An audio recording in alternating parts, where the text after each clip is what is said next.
Radio. Across the UK. Late night with Iain Lee on Talk Radio.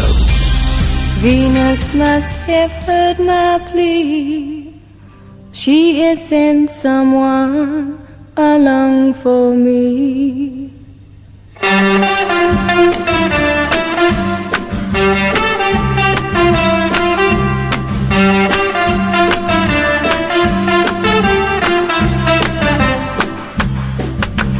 I have waited a long, long time for somebody to call mine, and at last she's come along.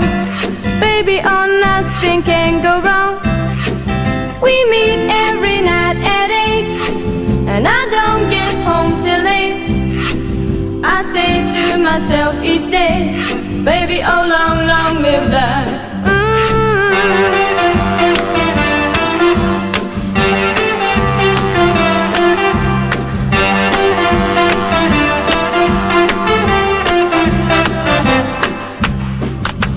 True love must be the greatest thing. I know now why singers sing of the moon and stars above. Dick. How I love to be in love. Are you mad? We meet every night at 8, and I don't get home till 8. I say to myself each day, baby, oh, long, long live love. Wow. Loving her bush. Catherine's a dick. Aren't your balls normally held back by your willy? I'm David Badcock and I got my willy stuck in a hoover. I like mine quite hard and then I like to put it all in my mouth at once. Now of one thing I'm more than sure. Since love come, I don't want more than to kiss him every night. Makes everything alright. I've got a mouthful of sausage. We meet every night at 8, and I don't get home till 8. I say to myself each day, baby, how long, long live love. Ooh.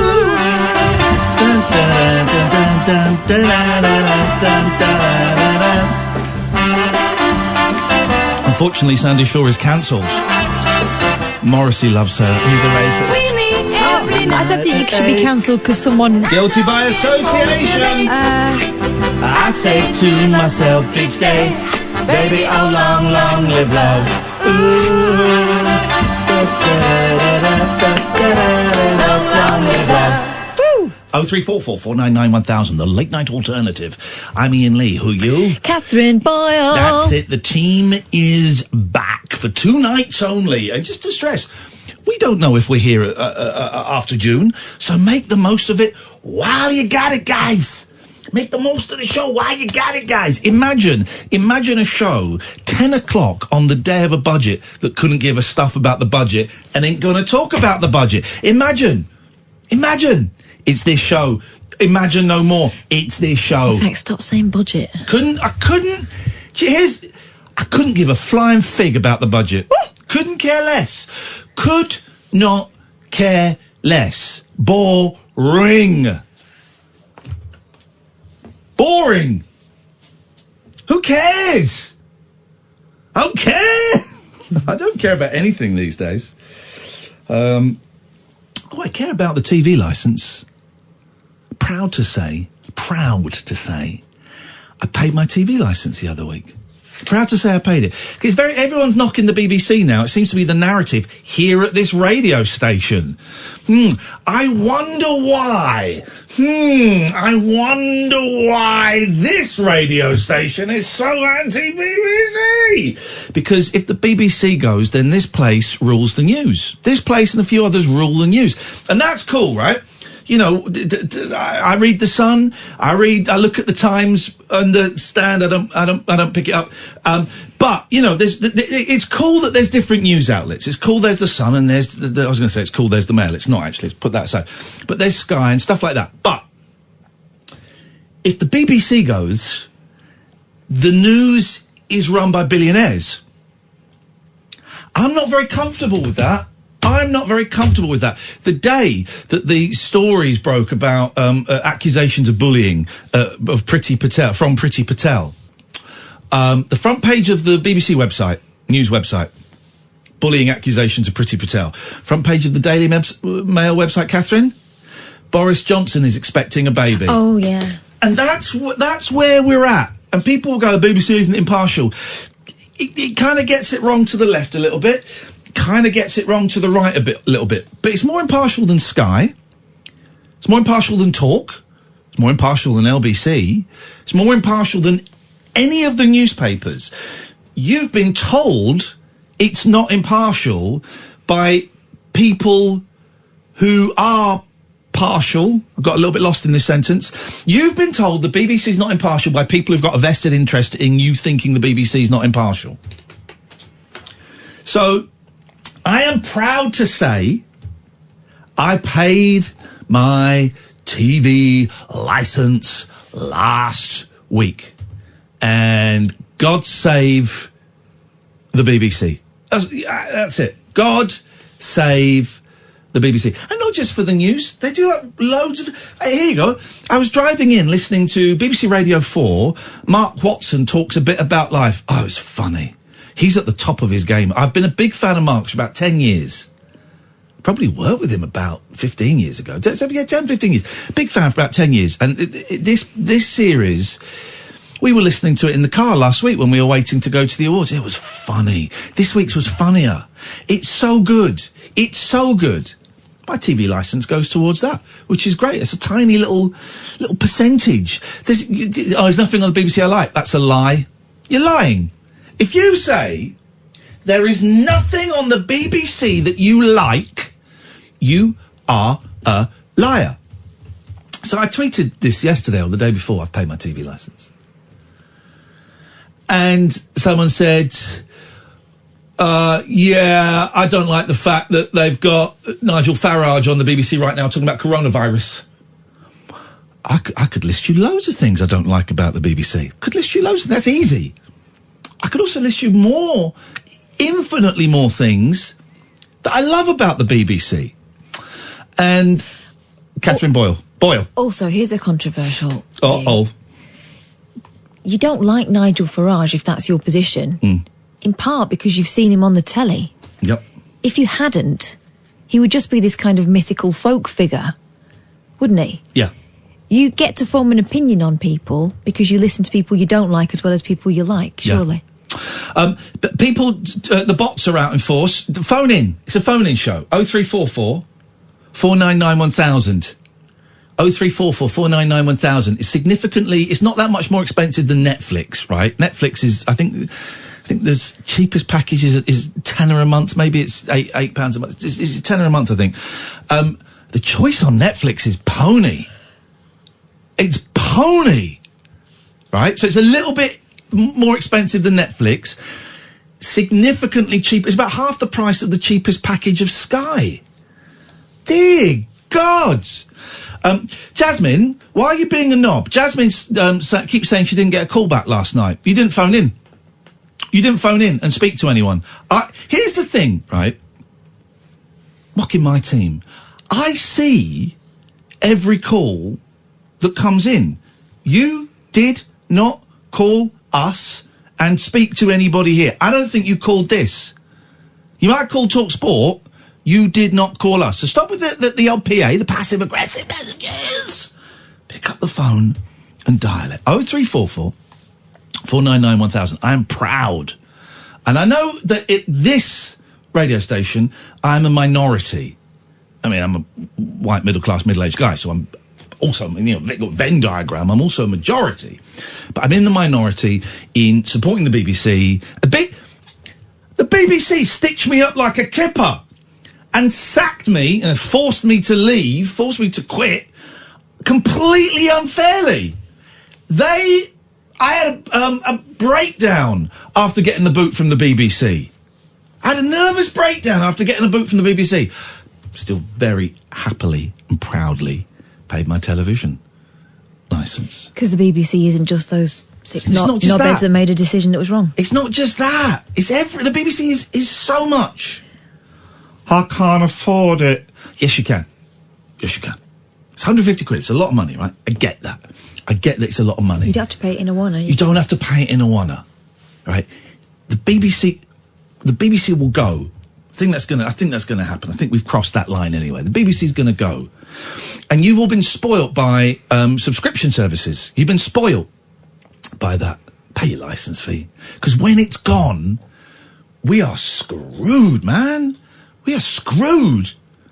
Oh, it's so woke at the moment. They've got lesbian Doctor Who. Oh, shut up. Who cares? Who cares? Well, we can all pick one thing we think is a waste of time and a waste of money. Easy. There's so much good stuff on there. 0344 499 1000 is the telephone number if you want to give us a call. Here's the big thing that people aren't talking about. All right. With coronavirus. Should we stop orgies?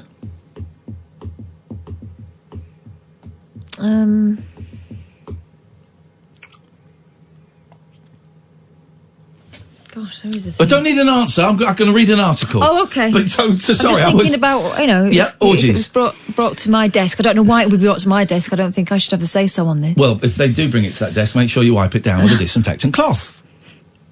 This is from The Guardian. 0344 499 1000, by the way, is the telephone number. Stop tweeting me. Phone up, you absolute prunes. As offices, schools and public buildings close around the world, the organisers of 2 US orgies are planning to push on with their events despite the risk from coronavirus.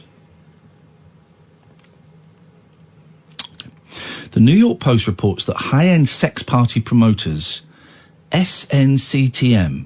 Now, what can that mean? It's not capitals, so it's a Snooktum. SNCTM. We've got an update as well on a succulent Chinese meal. Mr. Democracy Manifest. He wants a fortune to come on. We'll get him in a month when he's realised he won't get any money. SNCTM plan to throw an orgy in Los Angeles this weekend. It means the lost city of stars. No, it doesn't. And another in Manhattan next month. SN what? SNCTM events are going on as planned. Well, there's one in London. Where? When? How much? An organiser told the Post, before emphasising that there would be extra soap and sanitiser on hand. Well, I hope it's not just on hand at the venue. Los Angeles currently has 17 confirmed cases of coronavirus, although more people may be infected without showing symptoms. If you're living in a coronavirus-affected region and thinking of planning a sex party, don't!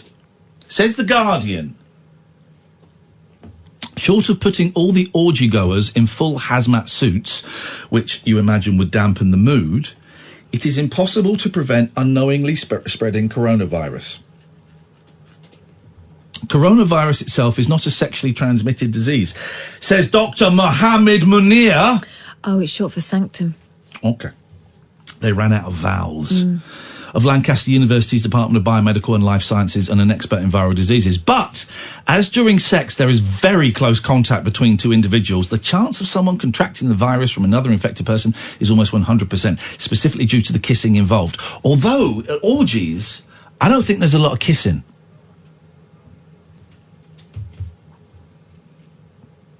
While it would be relatively easy to spot someone at an orgy who is symptomatic, the problem is that many people may not know they have coronavirus for a while and might feel sprightly enough to venture to a sex party. Sprightly. I'm feeling sprightly.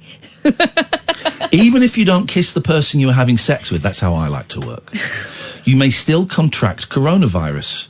The doctor says contaminated hands is a major source of infection. It's not just sex itself, it's any contact involved during the act.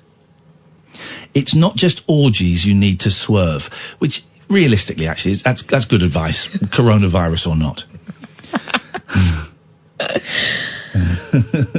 What do you mean, not just orgies? Dating in general might be something to avoid until the epidemic dies down. Dating is a high risk of transmission, Munir says, because you tend to have more prolonged contact with the other person. You may kiss them, hug them, or hold their hand for a couple of hours. The longer the duration... Munir would advise anyone planning on throwing an orgy in an area with confirmed coronavirus cases to think twice.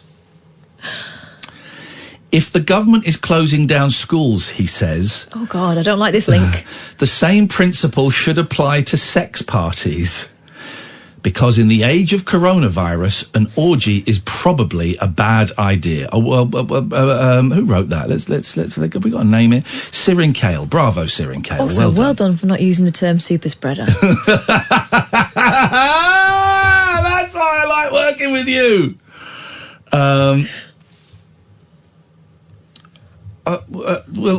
Jasmine, just phone up. Stop being a dick and phone up. And Kaz, stop being a dick, phone up. Everyone stop. It's a phone-in show, guys. It's a phone-in show. You can tweet me about not getting on the other night. What can I do about that? Invent a time machine? You can tweet me about the licence fee. All I'm saying is, I am proud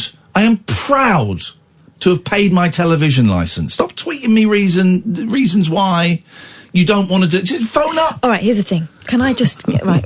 In the interest of being kinder, I think it's only kind for me to let you know that people who send us tweets as kind of a run-up to ringing up, just ring up. We're not going to coax you on. We're not going to persuade you. You can ring up or you don't have to, but it's the thing of, I really want to, but I'm not sure. Okay, let me deal with these, because people are getting on my nerves. C says... Why are over 75s having to start paying for TV licence from June 2020? It makes no sense. It makes loads of sense. The government used to cover it. Then as part of the BBC charter, the government, I think it was David Cameron, I could be wrong, David Cameron dumped on the BBC and said, you now have to start paying for TV licences for over 75s. David Hall at the time went, that's going to be really expensive. I don't think we can carry it. David Cameron said, you have got no choice. You have to cover that cost. So it's the government's fault, see, not the BBC. Happy to answer that. Kaz says 150 quid is a lot for something a lot of people don't use. I've never paid for a subscription service either. Netflix and the like has nothing on it I'm interested in either, and the others are even more limited. So, okay, fine. Here's the thing. If you've got a TV, which I'm assuming you've got, but I might be wrong, but you're not using it to watch television, you don't have to pay for a TV licence. If you're just watching DVDs or playing Xbox, you don't have to pay for a TV licence. So I'm assuming that's the setup you've got, Kaz. In which case, you don't have to pay for a TV licence. I'm not answering any more tweets. Phone calls only. This is Talk Radio. Late night, Iain Lee on Talk Radio. Oh, and I meant to say, look, before we go to the phone calls, those of you who listened to the end of last night's show would have heard a call from Mark. I spoke to Mark for about 25 minutes on my drive home last night. I gave him a call and we had a little chat. Okay. Yeah, we had a little chat, and I know the ambulance hadn't prioritised it as an emergency, which is a good sign. The ambulance had spoken to him. It wasn't prioritised as an emergency. That is a good sign. We had a little chat. He's got my number. I asked him to give me a text today just to let me know he's all right. He didn't give me a text, but he was all right last night, and that's all the news I have. And Mark, if you're listening, you're very welcome to give us a call tonight. And thank you for asking everyone. I'm fine. I'm absolutely fine. A lot of people very kindly said, I hope you're okay. And a few nice people messaged saying, if you need someone to chat to, I was surprisingly fine last night. Actually, I was surprisingly fine because, well, anyway, I don't know why, but surprisingly fine. And you had someone to chat to? Now, here's the thing. It was you, Catherine. That's what you said. Here's the thing. Can we get a second award for that? Can we send that in and get a second award? Only one way to find out. I mean, you won't get the award this time because you weren't... Oh, I lost it then. There. Sorry? The audio, lost it. Oh. I didn't get sent it last night, to be fair. Alex! Lost. Alex! 0344 499 1000. Let's go to D or I. D or I. I. Ian! Hey, how's it going? That's all right. Ian, what you got for us? I was just heard you talk about the BBC, and one of the things that I'm happy to pay my licence for is that Inside Number 9. Oh, now, I've not seen any of this series, and I've only seen a few of, I think, the first series. I was so late coming to it. That's a great programme, right? You are in for a treat. This series was is probably the best series it's done. It really is excellent. Wow. Okay. Well, all right, fine. I mean, we got people like this guy, the coconut cabbie. You like a forced fee for a crap service because you're a full-blown numpty. Coconut cabbie, you have been told the service is crap by people who want the BBC to be closed. Not everybody who's against the licence fee is because they've been told. But Coconut cabbie, A, you haven't got the balls to call in, so you're a pussy. But B, the reason you don't like the BBC is because people have told you shouldn't like the BBC. You're not a free thinker. Some of the people on Twitter who are saying they don't like it, they're free thinkers, and I get that vibe. Coconut Cabby, you're not a free thinker, mate. And I can tell that from your terrible grammar, not one capital or punctuation mark there. And so give us a call or be a pussy for the rest of your life. That's cool. Ian, anything else you like the BBC for? Well, it's not running at the moment. I don't know if the series is finished, but I really liked that Brian Pern stuff. Oh man, I love a bit of Brian Pern. At the end of the last episode, though, didn't he die? I think he's dead. Well, I think he almost dies in every end of every. Oh, does he? I'm flipping it. He's very good. Ian, thank you very much indeed. Let's go to Darren. Hey, Darren. Hey, how you doing? Okay. Nice to meet you, Ian and Cass. And nice to meet you. Did you say? Did you say nice to meet you? I've not met you, but what is nice to speak to you. Here we go. Just Coconut Cabby's tweeted again. I driving, but I know what I like, you melt. Don't texting then, That's mate. That's illegal, mate. Coconut Cabby. You're a cabbie and you're texting and driving. Well, that's illegal, mate. Let's have a little look. That's totally illegal. That is illegal. Let's have a little look at his profile. Once an angry black man. No, oh, mate. I'm going to have to... Right, I'm really sorry, but this is my civic duty. Just going to have Not to... again. Not again, man. What? But with kind of like, negative connotations of race and colour from last night. What are you talking about? Have I been racist again? No, not you. Oh, this guy. I'm just going to retweet him. Is tweeting... I didn't get what that was last night. No, I don't know. Is because tweeting... you cut it off. Hang on, shut up. Darren, shut up. Go say, is tweeting and driving legal? I can't remember. What's the... give me a police... Met Police, is it? Met... I would screenshot that because you know I'll delete it. Oh, he won't delete it. He won't delete it.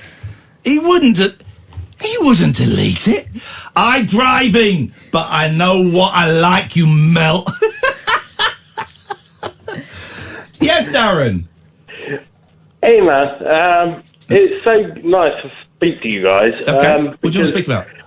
Well, about last night, actually. And I know it's very early on to talk about it, but Mark really kind of, triggered a lot of stuff in me as well. Okay, well, tell us the effect tell us what's going on for you then. Oh no, for me, I'm fine, but I understood the kind of the fear of going to do something that was way beyond anything you can possibly think you can do,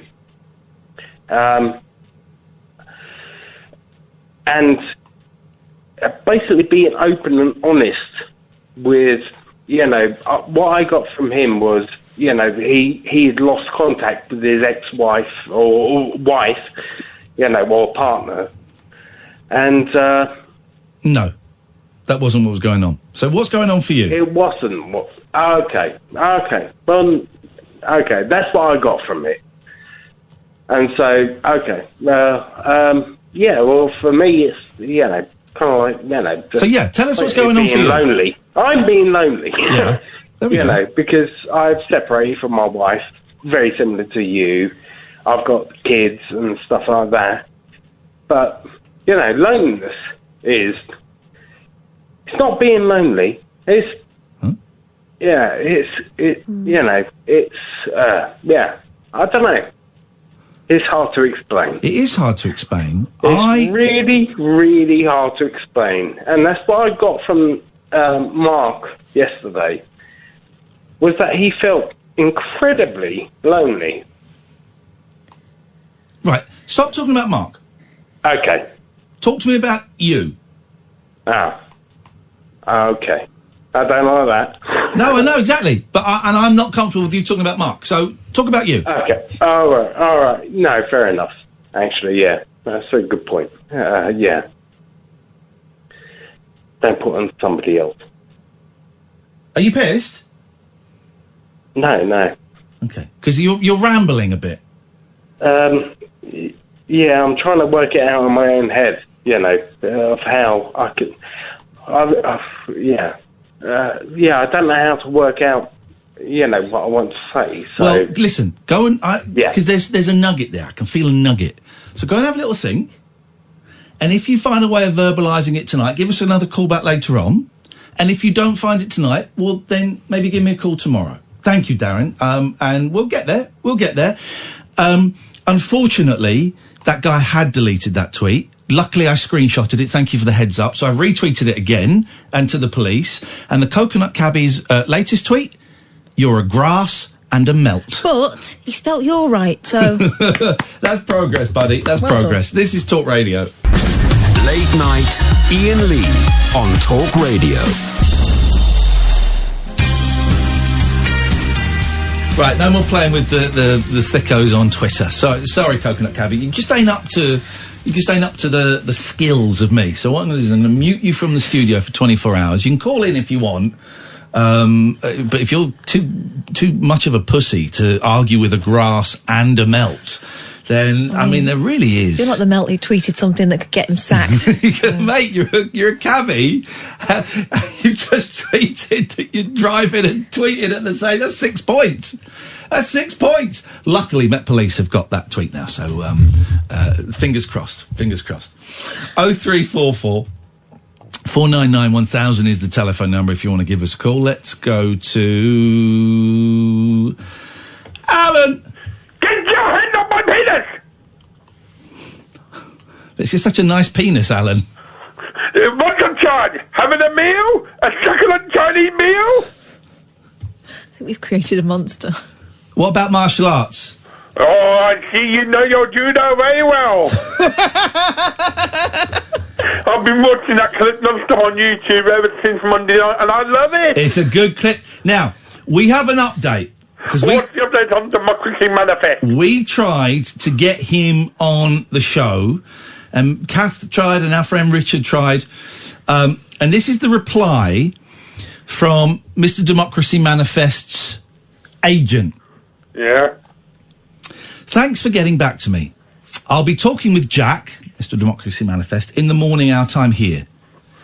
There is a massive amount of interest at the moment, as you would undoubtedly understand.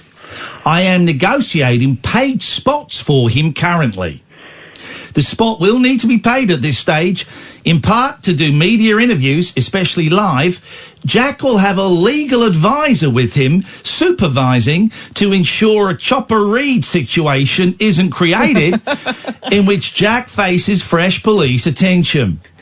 Please take this as a yes. We just need to work out what is a fair rate, which is being done inquiry by inquiry. We have not set going rates, but are quite happy to listen to your thoughts on what is a fair payment for the slot on the basis you know what the value is to your specific audience better than we do. Kind regards, Barry Bullshit. It's probably him. Yeah, of course it is. Of course it is. Oh, you could have a crowdfunding page to pay for it. Nah, I'm not that bothered. There is one other thing. You're going on about the BBC. I found out what the problem with ITV was. What problem with ITV?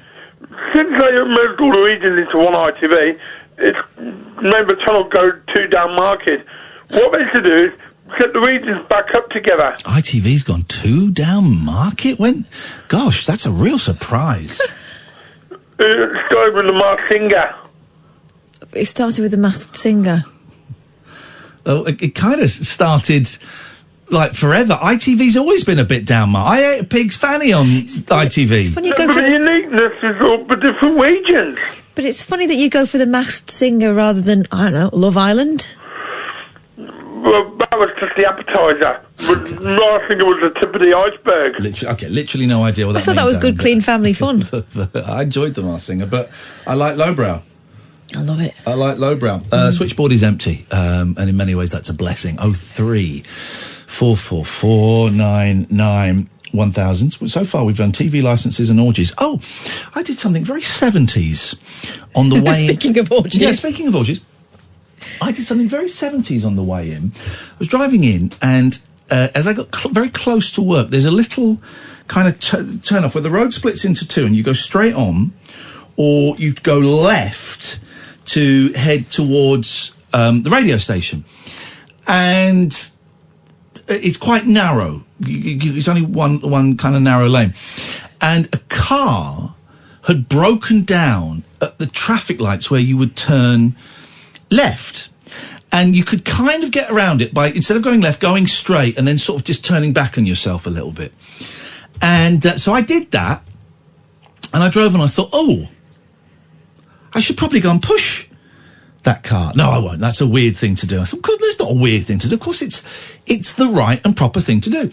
So I parked about 50 yards up, and I went back, and I'm so glad I did, because it was a woman, I would say late 50s, early 60s, in the car on her own with the hazards going, and I kind of knocked on the window and I said, "Do you need a push?" She went, "Oh, that'll be great, thank you so much." And I pushed the car. She had the handbrake on to start with, because classic.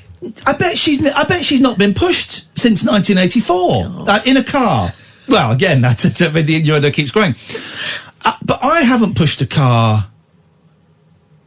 Maybe in the 90s, maybe a friend's car at college or something like that. Maybe 30 years since I've pushed 25, 30 years since I pushed a car. And I pushed the car and I said, there's like a bus lane just around the corner. We'll get you in there, or a little lay-by. We'll get you in there. And I pushed her. And here's the thing, dear listener. There were cars beeping us, behind us, and beeping because I was pushing her car. There were 3 people stood by the traffic, so right as close as you are to me, Kath, stood there. About 2 metres. And no one jumped out of their car or from that group said, "Yeah, I'll give you a hand, mate. Oh, do you need it? I'll give you a hand."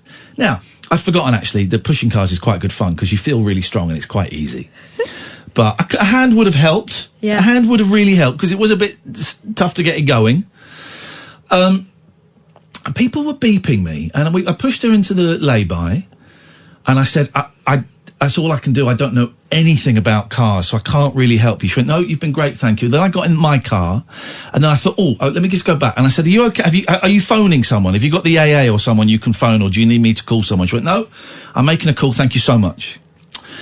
And it just struck me, I haven't pushed a car since, I would say 1992. And the 70s and the 80s, we were always pushing cars. Yeah. We're pushing cars to get them started if the battery had gone flat. Pushing cars to get them started if it was cold. I remember that being a thing.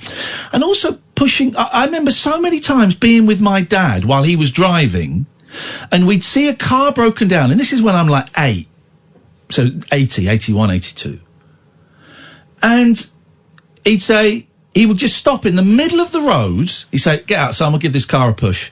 And we'd get out and we'd push someone to the side of the road. He'd have a little look at their car because he could do stuff like that.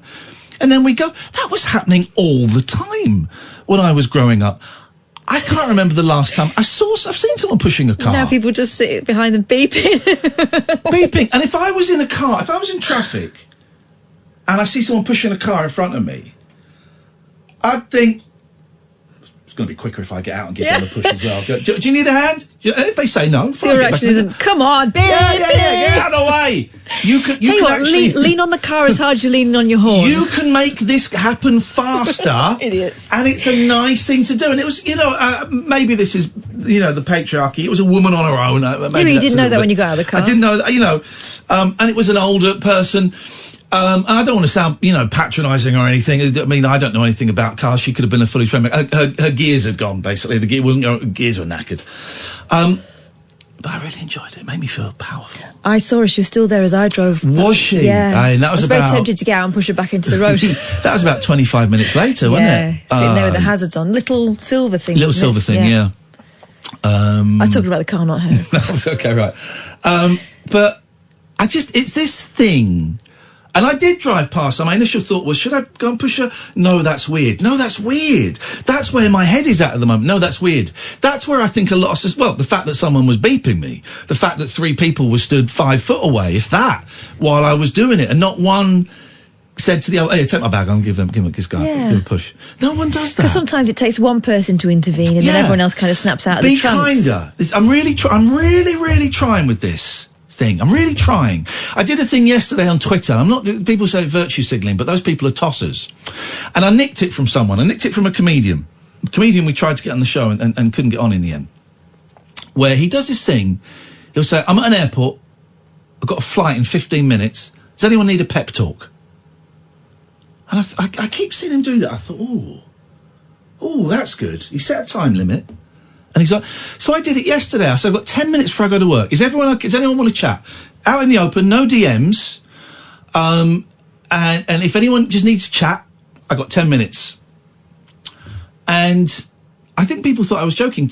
And a few people got in touch and, we had a little chat on Twitter in public. And then I gave the number of the Samaritans. I'm going to do it again because it's a load of people. People said, "Thanks." That's it. Thanks for listening. That's all I needed, and that's it. And I'm not saying this to blow my own trumpet. I'm saying this to say we can all do this. Keep it out in public. Keep it out of the DMs. Someone said, "Why are you not going into the DMs?" Well, I don't have a great history on Twitter. Also, you would imagine it might be someone vulnerable. You don't want to cause any problems. Out in the open. Fine. Everyone can see what's going on. There's no, shenanigans or anything like that. Also, you maintain healthy boundaries. Exactly. Works on both sides. Exactly. Works on both sides. Protection for both sides. But also, someone might see someone sharing something and go, oh, I hope you don't mind, but that actually happened. Very similar thing happened to me, and this is what I did with it. Be kinder. Be kinder. That's where I keep heading towards. Yeah. There's nothing wrong with being a bit softer. Everyone's trying to be, a tough guy and hilarious and sarcastic on Twitter. Yeah. There's nothing wrong with being a bit softer. It's all right, isn't it? It's all right. Be kinder. And I'm sharing this not to blow my own trumpet. I don't have one, but to just, it's an example. It's an example of two tiny little things that took, 10 minutes on Twitter and 5 minutes, 15 minutes of my time. But it helps you as well. Felt great. Mm-hmm. Felt great. There's nothing wrong with that. I was buzzing. 0344 499 1000. Sonia, Caitlin, we're coming to you next. This is the Late Night Alternative, weeknights from 10 on Talk Radio. Late Night, Iain Lee on Talk Radio. 0344 499 1000. If you've heard the Reply All podcast about that lost song, we got the guy who wrote the song coming on the show next week, which is very exciting. Very exciting. We've still got Pete coming on tomorrow, 10:30, to talk about his wonderful, I call it performance art. I don't know what he calls it. We'll find out. He's a listener who's who just bought like 500 VHS tapes, the kind where you tape them yourself. Yeah, used ones. Yeah. And he's going through them. And he's found treasure. He's found a bit of me on there. He's found a trailer for the 11 o'clock show with me. I don't remember that. And he found it. He's found some great stuff. He's found some really boring stuff. And he's found, like a 10th generation Bluey. But 10th generation? Yeah, it's really bad quality. But there's no... What, a pirate? Yeah, no homemade Blueys yet. But I think it's really interesting. And he's doing it on Twitch, which is something that fascinates me. And, so he's coming in tomorrow, 10:30 for half an hour. I'm going to come in the studio and going to talk about why he's doing that, what he's found, what he hopes to find. I'm really hoping he's got some Carlton ad breaks coming up. That's what I'm looking forward to the most. It's our friend Sonia. Good evening, Sonia. Good evening, Iain. If you have phoned us up to tell us off for not sending you that picture. Yes. Good. Now. You're not going to send it? No. We've taken it? No, Catherine, please. Catherine, let me deal with this. Sonia? Yes. Not my fault. It's Catherine's fault. It's Catherine's fault. Catherine? No, let me quote directly from Iain Lee. On Monday night, we took it as we were leaving. Yeah. So we went and stood in front of the Talk Radio sign. It's been taken. It was on a Polaroid. It's actual Polaroid, yeah. So it's in my bag. I wasn't in yesterday. I'm in today. We need to sign it and we'll get it Let me go and post. get your bag. We're going to sign it now. Yeah, there should be a Sonia, I'm going to go and get it now. We have not forgotten. She wants to tell you something. Hurry up. He's going to get your bag? Yeah, he's going to go and get my bag because it's got the photo in it and we'll sign it now while you're talking. talking. Really? That's lovely.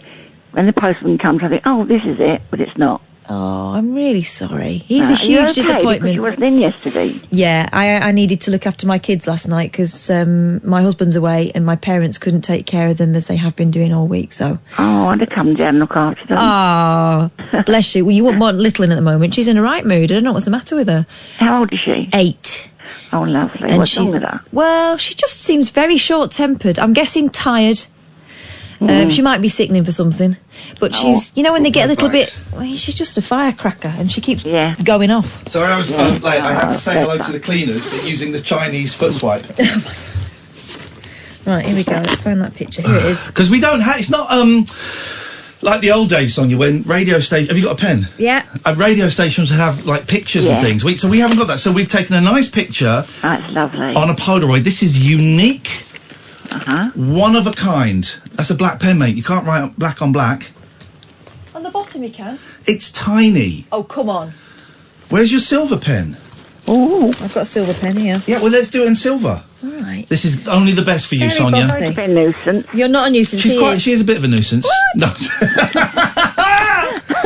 I'm joking. Hey, we all loved that Nat King Cole yesterday. The other day when you called phoned up, didn't he? Yeah. Everyone loved it, and people on Twitter were loving it. Because I've not really listened to much Nat King Cole, but he's got a voice like chocolate, hasn't it? My mum and dad's wedding song was "When I Fall in Love." So Nat King Cole's always been quite special in our house. It's lovely, yeah. I'm signing. Are you writing on my face? I'm writing on my face. Now, hopefully that... Don't write in your face. No, I want to see your lovely face. Oh, Sonia, you mucky pup. Now, don't smudge my... I'm not smudging You're smudging it. You're smudging it. I want the best for the best. You need another award for last night, by the way. This is kind of what I'm thinking. How does one get an OBE? I'm joking. It was some show last night, Sonia. There's a lot of people out there lonely and struggling. I tried to get my son, because he's like that a bit. He has tried to, a while back, after divorce, take an overdose. Oh, and no. I felt for that poor man. Yeah, what's that... If you don't mind me asking, what's that like as a mum, knowing that your boy is in so much pain that they do that? Well, I've got 2 sons and a daughter, but this is the middle one, my blue-eyed boy, they call him. Yeah. He came to our door. My husband was alive then, about 25 years ago, because he's 53 now. Yeah. And this fella had him. He found him in the hallway of the flat where they were living. His wife was having an affair and took the children, and he said he took an overdose. It was the most horrendous, horrible thing. They're like your babies, children, you know, birth to death. And it's you know, I don't know why I die as a pan. I've taken more than that, and I can't even sleep. But that's that. How's he doing now? Is he all right now? No, he's in a bad way actually. Oh. He's sofa surfing. Oh, mate, he's having a tough time. He's had a very, very tough time. He's got with another woman, a girl rather, and she's a bunny boiler. She's possesses of him. And anyway, forget about that. I have not heard the phrase bunny boiler, not to make light of what, you know, the worry you must have. Michael Douglas. Yeah. What was it? Indecent? No, not Indecent Proposal. It was, I can't think. Oh, what was Basic Instinct. Basic Instinct. That was it. I've not heard that phrase. No, not Basic Instinct. No. That's Sharon Stone. Yeah. What? Fatal Attraction. Thank I you, knew it was a Alex. 2-worder. Fatal Attraction. Oh, it must be difficult as a parent. You want the best for your kids. You want them to be successful, to, you know, be in love, and you want, so to see him struggling and mixing perhaps with people that perhaps don't have his best interests at heart. No. That must be tough, Sonia. That must be really tough. It is tough, but there's people far worse off, I know that. Yeah, there are, but I don't really like the comparison thing, because there'll always be someone worse off, but that doesn't really matter when you're the one going through what you're going through. Yes. My thoughts are with him. Can I talk to you about your 4 cats? Yeah, of course you can. My favourite topic. Cat called Tabitha. Yeah. Oh, it's a great name. When my husband was alive, a British Blue, but she wasn't just a cat, she never grew. She was like a kitten. Yeah. And when she used to crawl up my legs, each leg hurt me. Oh. Now, last night you said about this lady, fibromyalgia. I have that. Oh. And that's when I found out that I had it. Oh, because of Tabitha. She diagnosed it. every step she took on my legs and sat on my lap. Oh, no. Hurt me. And she wasn't doing it with claws, because my boy George will walk along your legs with his claws out. This was her just padded feet. She did. Oh, did she? Ooh, and it hurt. It does. And also, she had a thing about hands, but only me. She bit me one night. I was asleep. Oh, no. And I got cat scratch fever. No! Have you heard of it? Oh, yes, I have. That's it's a song, but also it's a nasty little disease, that, isn't it? Bled from every part of me. Okay, yes, gosh. And wow. don't forget, I was on my own. Yeah. And it was horrible, but I adored her. I loved her. And everyone came in and said, "Where's your mad cat?" And I used to get so annoyed at that. The other thing is, talking about cars, my late father was a fruit truck. You heard of Spitalfields Market? Yeah, of course. Sonia, what do you think I'm a baby or something? Of course I've heard of Spitalfields. No. Well, he had a big van and he had 4 children, us 4 children, and me and my older brother, all 3 have died now, but we used to have to get out and get a thing in the front of the engine and turn it. Oh, a crank, a turn handle thing. What's it called? Is it a crank handle, isn't it? Crank handle, yeah. Used Like to in do the that- Laurel and Hardy films. That's how they'd start their cars. He used to do that a lot with us kids as well. But what was I going to say? Something else I wanted to say to you. I've forgotten what it was. But anyway, thank you for doing that photo, which I'm wait by the door for it. Well, it is going to go in the post tomorrow, so hopefully Friday, Saturday it should come. Lovely. But you know something, I must tell you, you do what I do and what some of my children do. You talk very fast when you say your number. And I tried a half an hour on the phone, tried to put it in. That's because we didn't want you to phone us. I'm joking. I will bear that in mind. Can I say, Sonia, after your last call and now on Twitter, you've got so many people who are head over heels in love with you and sending you their best. You've got a lot of fans. Yeah. I've got cataracts and it's been broken in my eye under operation, so I can't see my iPhone at all. Well, trust me, everyone on Twitter is sending you their best right now. Wasn't that lovely? Isn't it? You've got a lot of fans out there. It's you doing it, though. No. You're fabulous what you do. And I hope you get a contract again. Let's see. And Friday's going to be horrible for me. What? Yeah, because Kath doing a show on her own, I wouldn't want to listen to that. I like Catherine, but you're not going to be there. But here's the thing, right? And Catherine's show is going to be great. I know. And I'm going to be hanging out with my kids on Friday night, so I'm winning. Everyone's What's winning. Their names? Do you know what? I will tell you one day. I never say their names on air. Oh, right. Keep it private, in case there's kidnappers I know out there. they're 8 and 10. 8 and 10, yeah. They're lovely little boys. They're my babies. Okay. All right, Sonia. Some woman's going to be fine for you one day because you're a lovely man. Sonia, thank you. You're really sweet. I really enjoyed talking to you. We'll speak again soon. Okay, darling. Take care. Bye-bye. Sonia is my favourite caller ever. Ever. And excellent taste in cats. Same cat as mine. And guys. Guys. Anyway, so she's got cataracts. We're going to look great on this picture. It was a bit close, wasn't it? Good evening, Caitlin. Hello. Hey, Caitlin, what you got for us? Hi. What I wanted to do was explain how you and Kath had helped me. Oh, go on then. If I've got time before the news. Of course we've got I really time. wanted you to know. Yes.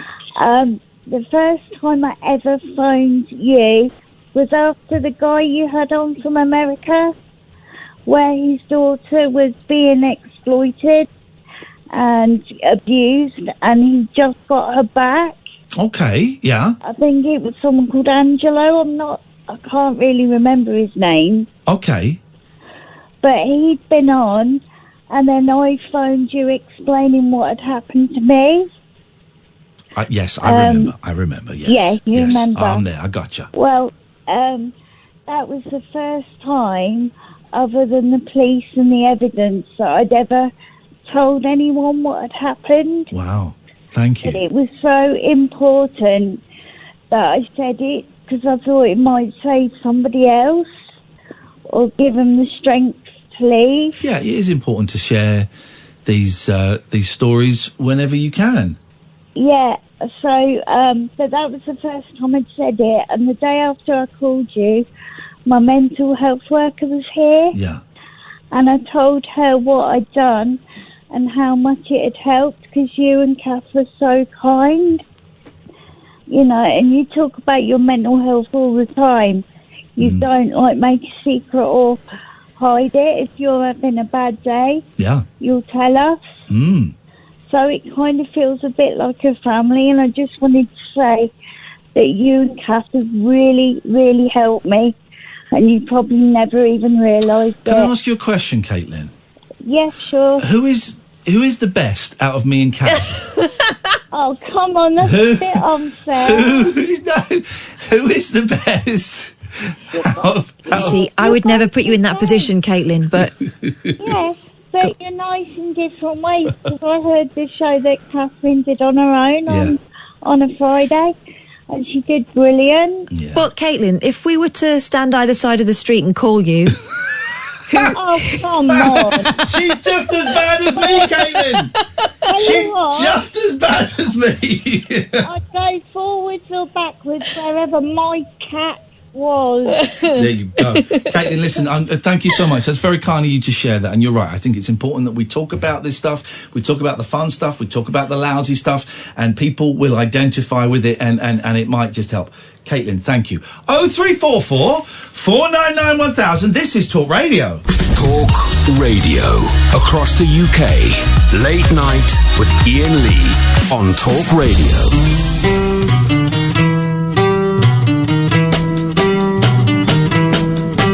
Little things that you do make me glad I'm in love with you. Little things that you say make me glad that I feel this way. The way you smile, the way you hold my hand,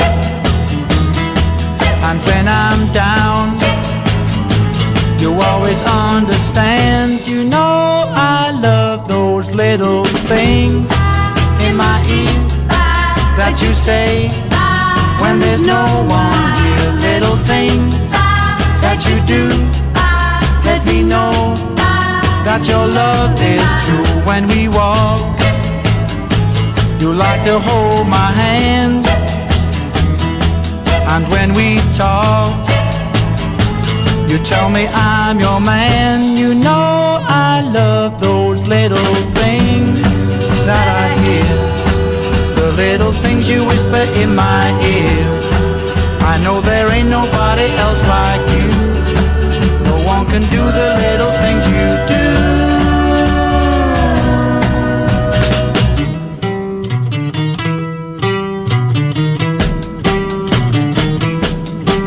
Little things that you do make me glad I'm in love with you.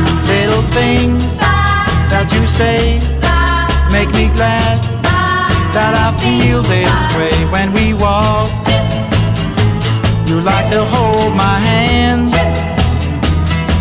and when we talk, you tell me I'm your man. You know I love those little things that I hear, the little things you whisper in my ear.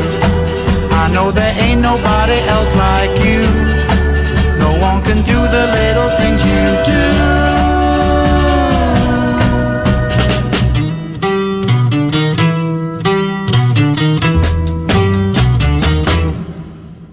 0344 499 1000. I was gonna ask a question, but now I've worked out the answer. It's a question I asked you earlier, right? Yeah.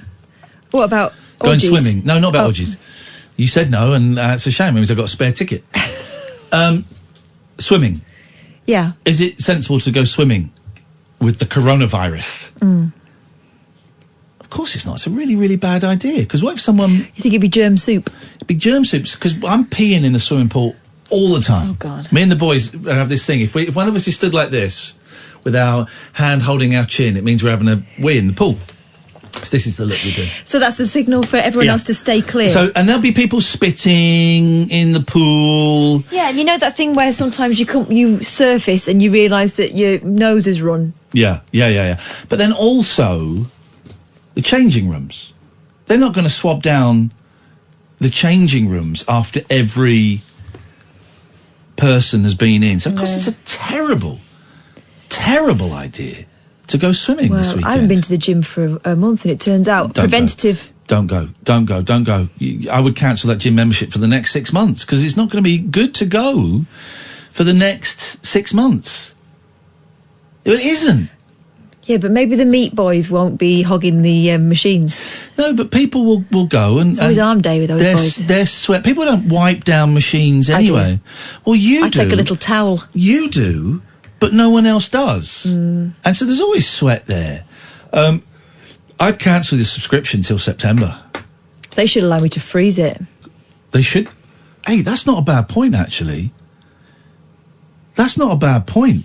Just like here should allow me to do the show from home, which they told me they won't yet. Yeah. Yeah, you should get in touch with your gym. Hey, do that. That's tomorrow's show. Groundbreaking journalism. Well... Or does your gym, and we won't mention their name yet, but does your gym want you to die of coronavirus? Do I ask them that question directly? Yes, of course you do. I just wonder if I could freeze my membership. I may get an answer that I don't want. I just want to freeze my membership 5 months. Can't do that. Oh, so you want me to die? You want me to die? Okay, thanks very much indeed. They've closed all the shops in Italy apart from food shops and chemists. What must that be like? Quiet. Let's phone Italy. Okay, good. I'll take that silence as a yes. Well, there's no, everyone's at home. Well, let's do what I used to do when I was a kid and just, like, make up a number. No. Why? You can't do that. Of course you can. Italy. You might find you're in that house where that man hasn't been able to leave the room. God, that's a story. It's a dark story. There's a fella who's been stuck in a room for 2 or 3 days with the body of his sister. His dead sister, because he can't leave the room. I don't quite understand that, because you said, well, of course he can leave the room. You can use the rest of the house, right? I think we must have got that story slightly wrong. Okay, let's find a 24-hour supermarket. In, like, Modena or somewhere. No, in Italy. Italy. Yeah. Italy. Yeah. Exactly. So let's find a 24-hour supermarket. Modena's in Italy. One of the cities all right, affected. mate. Okay, listen, I'm trying to do a serious bit of investigative journalism. If you're just going to wind me up... I had a pen friend there. I don't think she lives there anymore. I think she lives in Ireland. No, okay, which is not in Italy. So it's +39. Italy, so we'll go to... name a town in Italy. Modena. Yeah, okay, but could you do a town in Italy now? Modena. Okay, Rome. 24-hour supermarket. While you're on, if it's appropriate, ask them if they still do bum crisps. Okay, yeah, I will do, definitely. Definitely. Used to get a free Smurf sticker in those. We used to love them. There we go. So 0039. That's the code for Italy. Italia. Mm-hmm. Oh, it's on the wrong number. Bear with. There we go.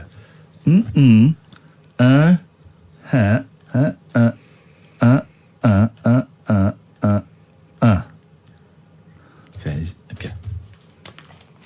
How do I say hello in Italian? Buonasera. Buonasera. Vittoria. Buonasera. Do you speak English? So and so. Can I ask? My name is Iain Lee. I'm calling from Talk Radio in the UK. We're on the radio now. I just wondered how you were finding things now that everything is shut down. Okay. Are you finding things difficult? Yeah. Yeah. We have just heard that only food shops, supermarkets, are allowed to stay open. Are you worried yourself about coronavirus? Yeah. You're worried. And do you know anybody, this is the second award, do you know anybody that has corona? I don't know. You don't know? Okay. Well, I wish you, this is great, I wish you the very best of luck. Thank you for your time. Grazie. Grazie. Grazie. Ciao. Ciao, Bella. Ciao, Bella. What does that mean? Hello, beautiful woman. I thought it meant goodbye. Good. Oh, it's also goodbye. Yeah. Thank you. But Bella is a beautiful well, woman. I think we've really got an insight into what it's like living in Italy at the moment. I think we've got an insight. Confusing. Has Julia done that? Has Mike? Has Matthew? Has James? No one has. We are unique. I would say, and with respect to you, if I may I be respectful to you? I wish you would. I'm more of an investigative journalist than you are, and I've not had any training. I mean, you probed him good there. He didn't speak English. I did the best I could. What do you want me? Invent a time machine like Bill and Ted do and come back play guitars, but except I know Italian. What do you want? What happened to with respect? I went out the window.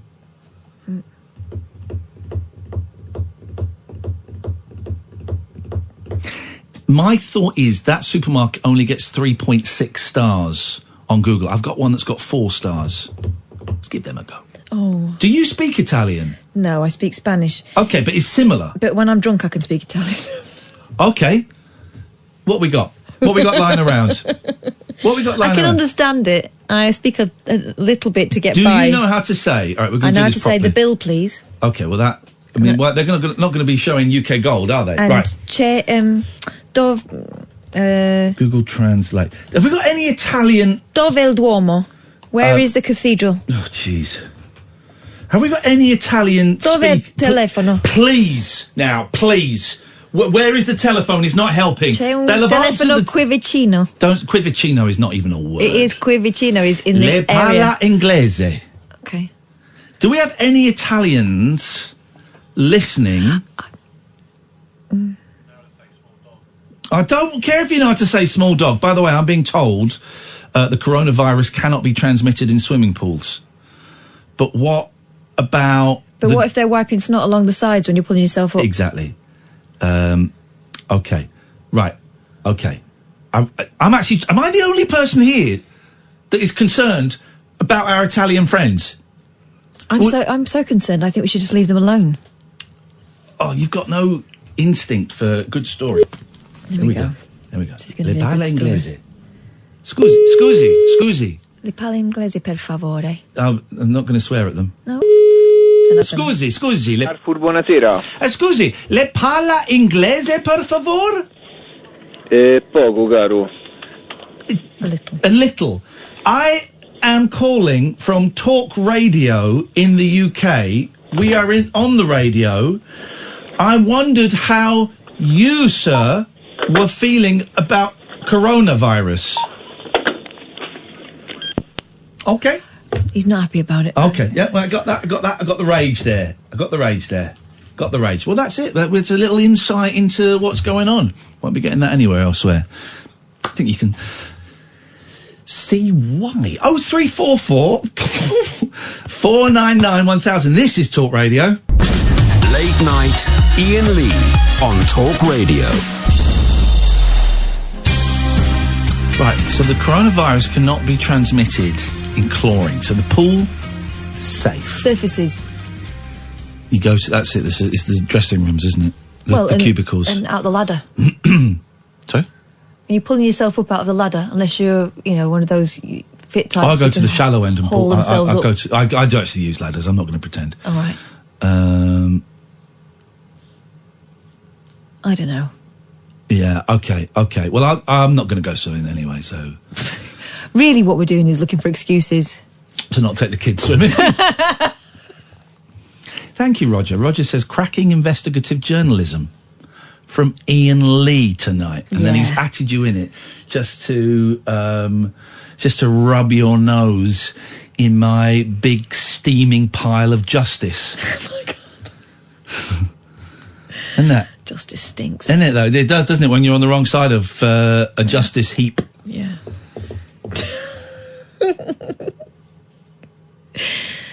My cat's been going out in the garden and she's trying to eat flowers and stuff now. That's wrong, isn't it?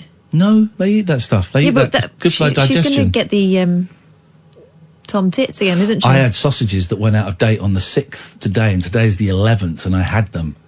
And you had them as well. Yeah. I didn't tell you that. Those sausages we had today went out of date on the 6th. Yeah.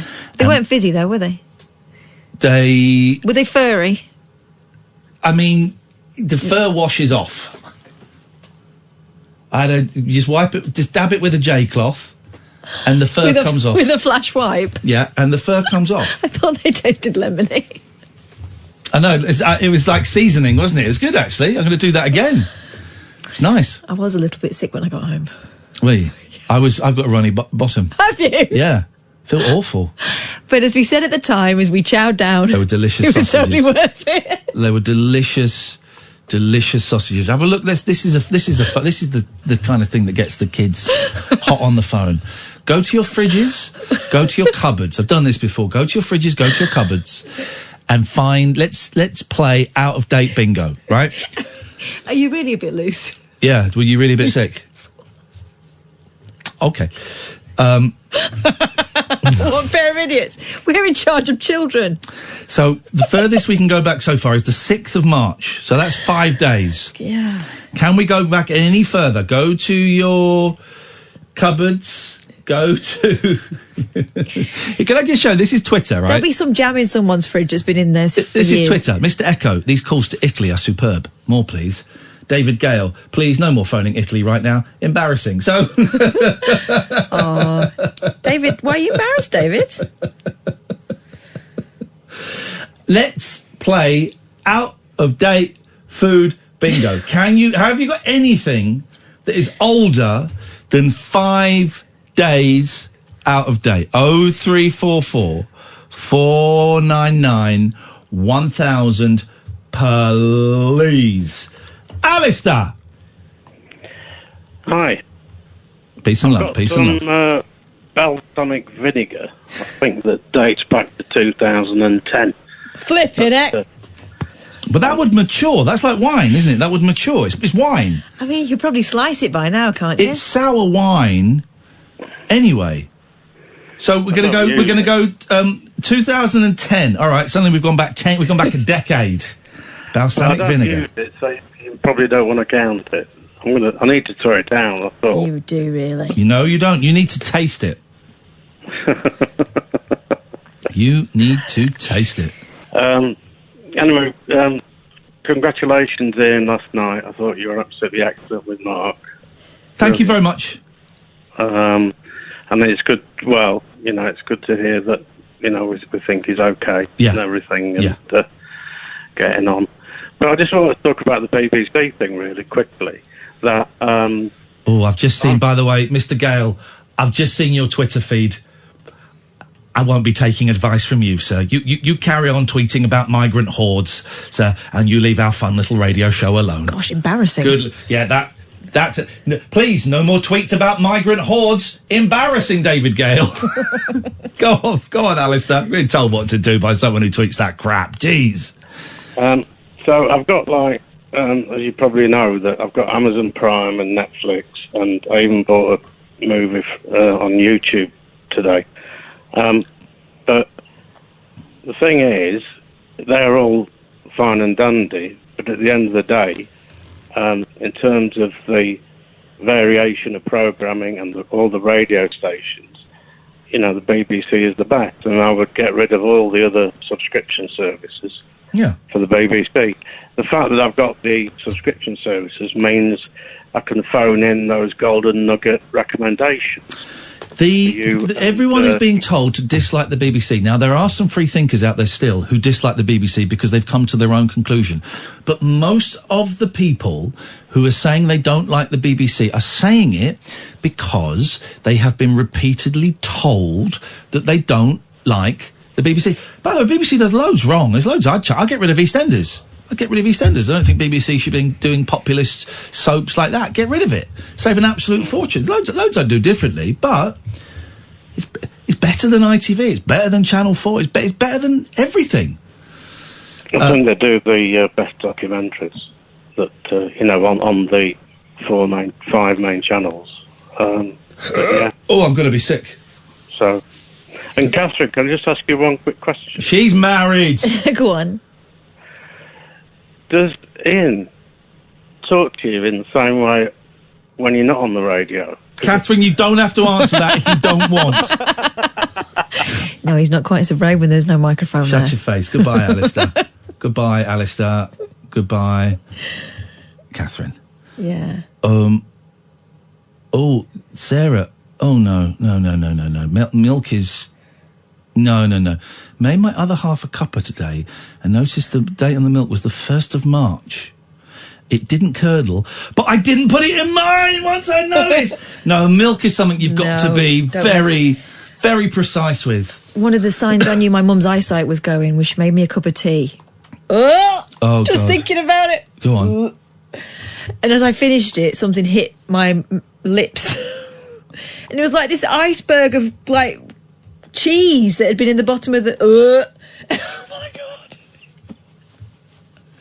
She'd poured in loads of off milk, and it was all in there. It was all floating around at the bottom, and I drunk the whole thing, and then there it was. Your mum disgusts me. Makes me gip just thinking about it. Gip. 0344 499 1000. What you got, Boyley? Oh. Apart from vomit. Izzy says she's got strong bread flour dated 2015. Found on Monday. Okay. That's the thing about flour. You go through a phase of baking certain things and you stop doing it, and then you've got loads in the... Yeah. Well, 2010 is balsamic vinegar from 2010 is the record so far. That's Can ancient. we beat that, please? 0344 499 1000. And Sarah, I'm actually going to have to report you to Twitter because that thing about that milk is disgusting. That is horrible. A bizarre 6-foot-tall creature described as a human deer is roaming Grimsby. Oh, I've heard about this. I've seen a According picture to of people it. who claim they've witnessed it. Is this the thing where it runs across the road and you can see its elbows? Seen this? I don't think I've got a picture. I saw a picture of like this.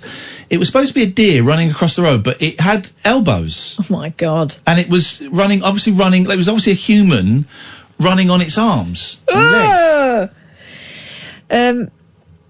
Lee Solways, host of the Realm of the Supernatural podcast, told the Daily Star Online there have been 5 or 6 sightings of the creature in the Lincolnshire region over the last 40 years. Yeah. Every witness describes it the same way. They claim... After how many years? 40 years. I don't believe it then. Well, they might be reproducing. No. What is it? Well, I don't... Half I've got no man, idea half what deer. Half man, half deer. A Mir.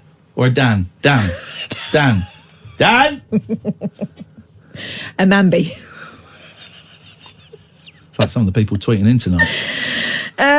Every witness describes it the same way. They claim it is half man, half deer, with antlers, mostly walking on 2 legs.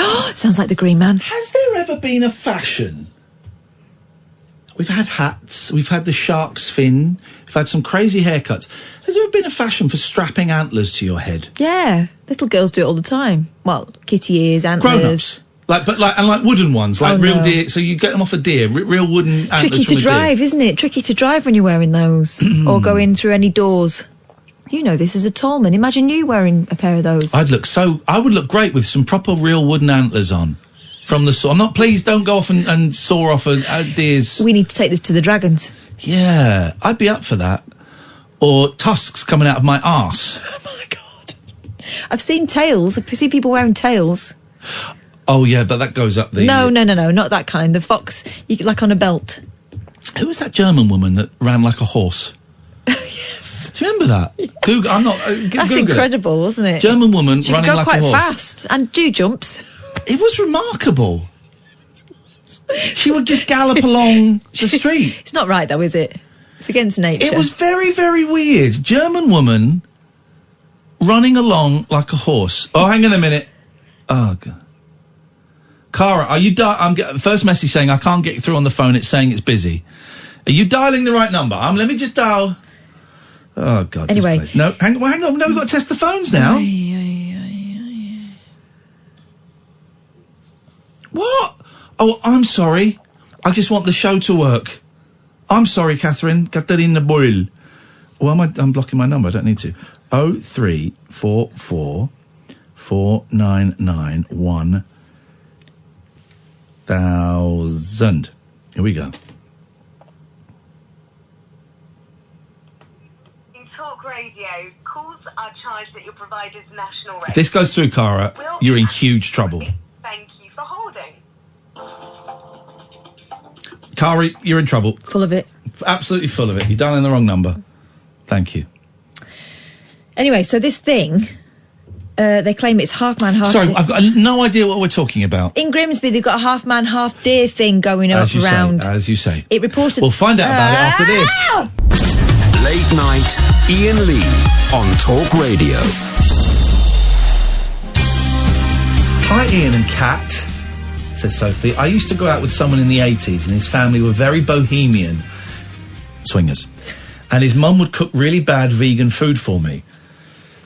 I was given tinned marrow-fat peas that were radioactive lime green, and the expiry date was June 1974, and it was 1990.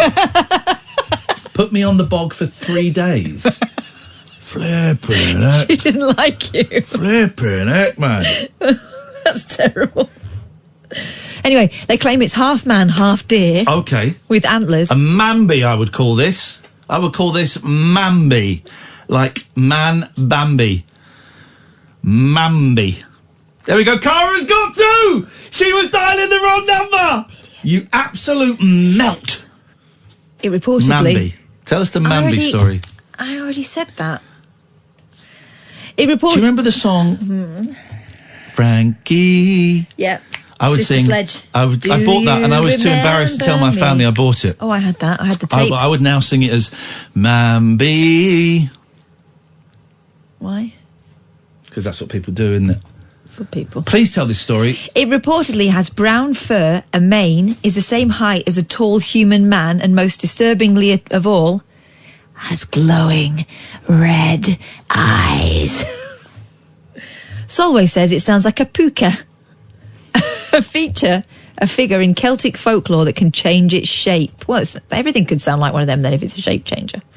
Welsh mythology features a similar creature called a puka. And in Cornish mythology, it's called the buka. The Pook are said to be fairies living near ancient stones in the Channel Islands. Solway says the creature was once sighted by a schoolboy bunking off for the day. Oh, right, yeah. He saw a creature step out of the cornfield, looked at him and then bolted, bounding like a kangaroo. So it was a kangaroo. Despite being a native Grimbarian, Solway hasn't spotted the puka himself, but believes there's definitely something going on in the area. A keen Bigfoot experience, his first experience with the paranormal came as a child when he encountered what he believes was a fairy posing as a little boy in the cupboard under the stairs of his family home. Just going to say, I think we've got a new leader. It's SC Kelfie. It's a tin of Prince's stewed steak with gravy. Now, here's the thing. You say your dad left it to you in 1999. The best before end, it looks old, but the best before end date is December 2001. So I can only put that down as 2001. I can only put that down as it's almost 2002. So December 2001 is the best so far, and it's Prince's stewed steak with gravy. Back to the Mambi. He's also seen a shadow man when he was babysitting, which he says tried to push his friend down the stairs. The end. Okay, let's go to... Thank you for that. It filled some time. Whatever. Let's go to Cara. Whoops, I'm so sorry. Would you like to apologise to me, please? Yes, I would, to you and Catherine. Here's the thing. Here's what got me blocked by Piers Morgan is when I replied to him, an apology usually has the word sorry in it. Oh, I'm sorry. Thank you. I'm very sorry. I am very sorry. And would you like to apologise to the listeners? I just did. I'm sorry.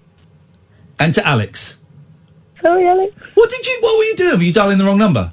0844. Oh, you're like... Remember Cleo? Cleo kept starting all these false alarms and proper investigations. Oh, no. He was dialing the old number. Well, because it comes up Talk Radio as well. I didn't even realise until you said it on air. So you absolute prune. Anyway, I'm so glad that you're here now, because this is going to be gold. I'm sorry, Don. Yeah, I hope you can hear me okay, because I've had to come up to my car. Pardon? Oh, don't. It's freezing out here as well. But I didn't want my youngest daughter to be earwigging. Go on, what's happening? It was just about the lovely Sonia's... all I can hear is my own voice, by the way. It's horrible. If I put my headphones on, does that make it any better? Hello? No. Okay. That's fine, don't worry. Yeah, no, don't, because I'm a bit, all over the place. Yeah, the lovely Sonia, her call was... Well, basically, I'm just going to come out with it. My daughter has tried to kill herself just before Christmas. Yeah.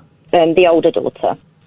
The younger one obviously knows about it, but I didn't want to talk about it when she can hear me. She's 15. The oldest is 19. Yeah.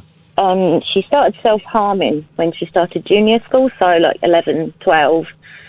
And I didn't pick up on it, which I'll never forgive myself for, because I got the lies, I fell in a bush, I picked up a cat and it scratched me. And I was like, silly girl, put some Germaline on. It took me months to realise what was going on. She's now 19 and it's just got worse and worse. And she's covered in head to toe in scars. And it's worse now because she's moved out. And I got a call, it was about October, November time. She'd taken a massive overdose. But the thing is, because she's an adult, they won't tell me anything. No. It was her boyfriend that called, so I went rushing up to the hospital. Wasn't even allowed to see her in because she's an adult and she didn't want her mum in there. Yeah. I don't know what's happening with her now. She won't talk to me. Why won't she talk to you? Is there some beef? Is there some beef between you and her? We are so close, and I think it's because she just doesn't want to upset me. Yeah, I get that. If I see her arms, she'll quickly pull her sleeves down, and I try she came over last night, and she gave me a hug, and I saw her arms, and it's so hard, Iain, not to just say, "Oh, darling," they're awful, and I feel a bit lost, and I kind of wanted to ask Catherine, I hope this doesn't offend you, Iain. Of course it doesn't offend. Of course it doesn't offend me. How did Catherine go about the impact, everything that went on with yourself? How did she deal with that? Did she have people around her to talk to? Not many, but I had one person who gave me some guidance about protecting myself. Okay. Because here's the thing: if you go under, all is lost. Exactly. But also, it's about recognising the fact that you are not causing what's happening. You can't control it, and you can't live your life.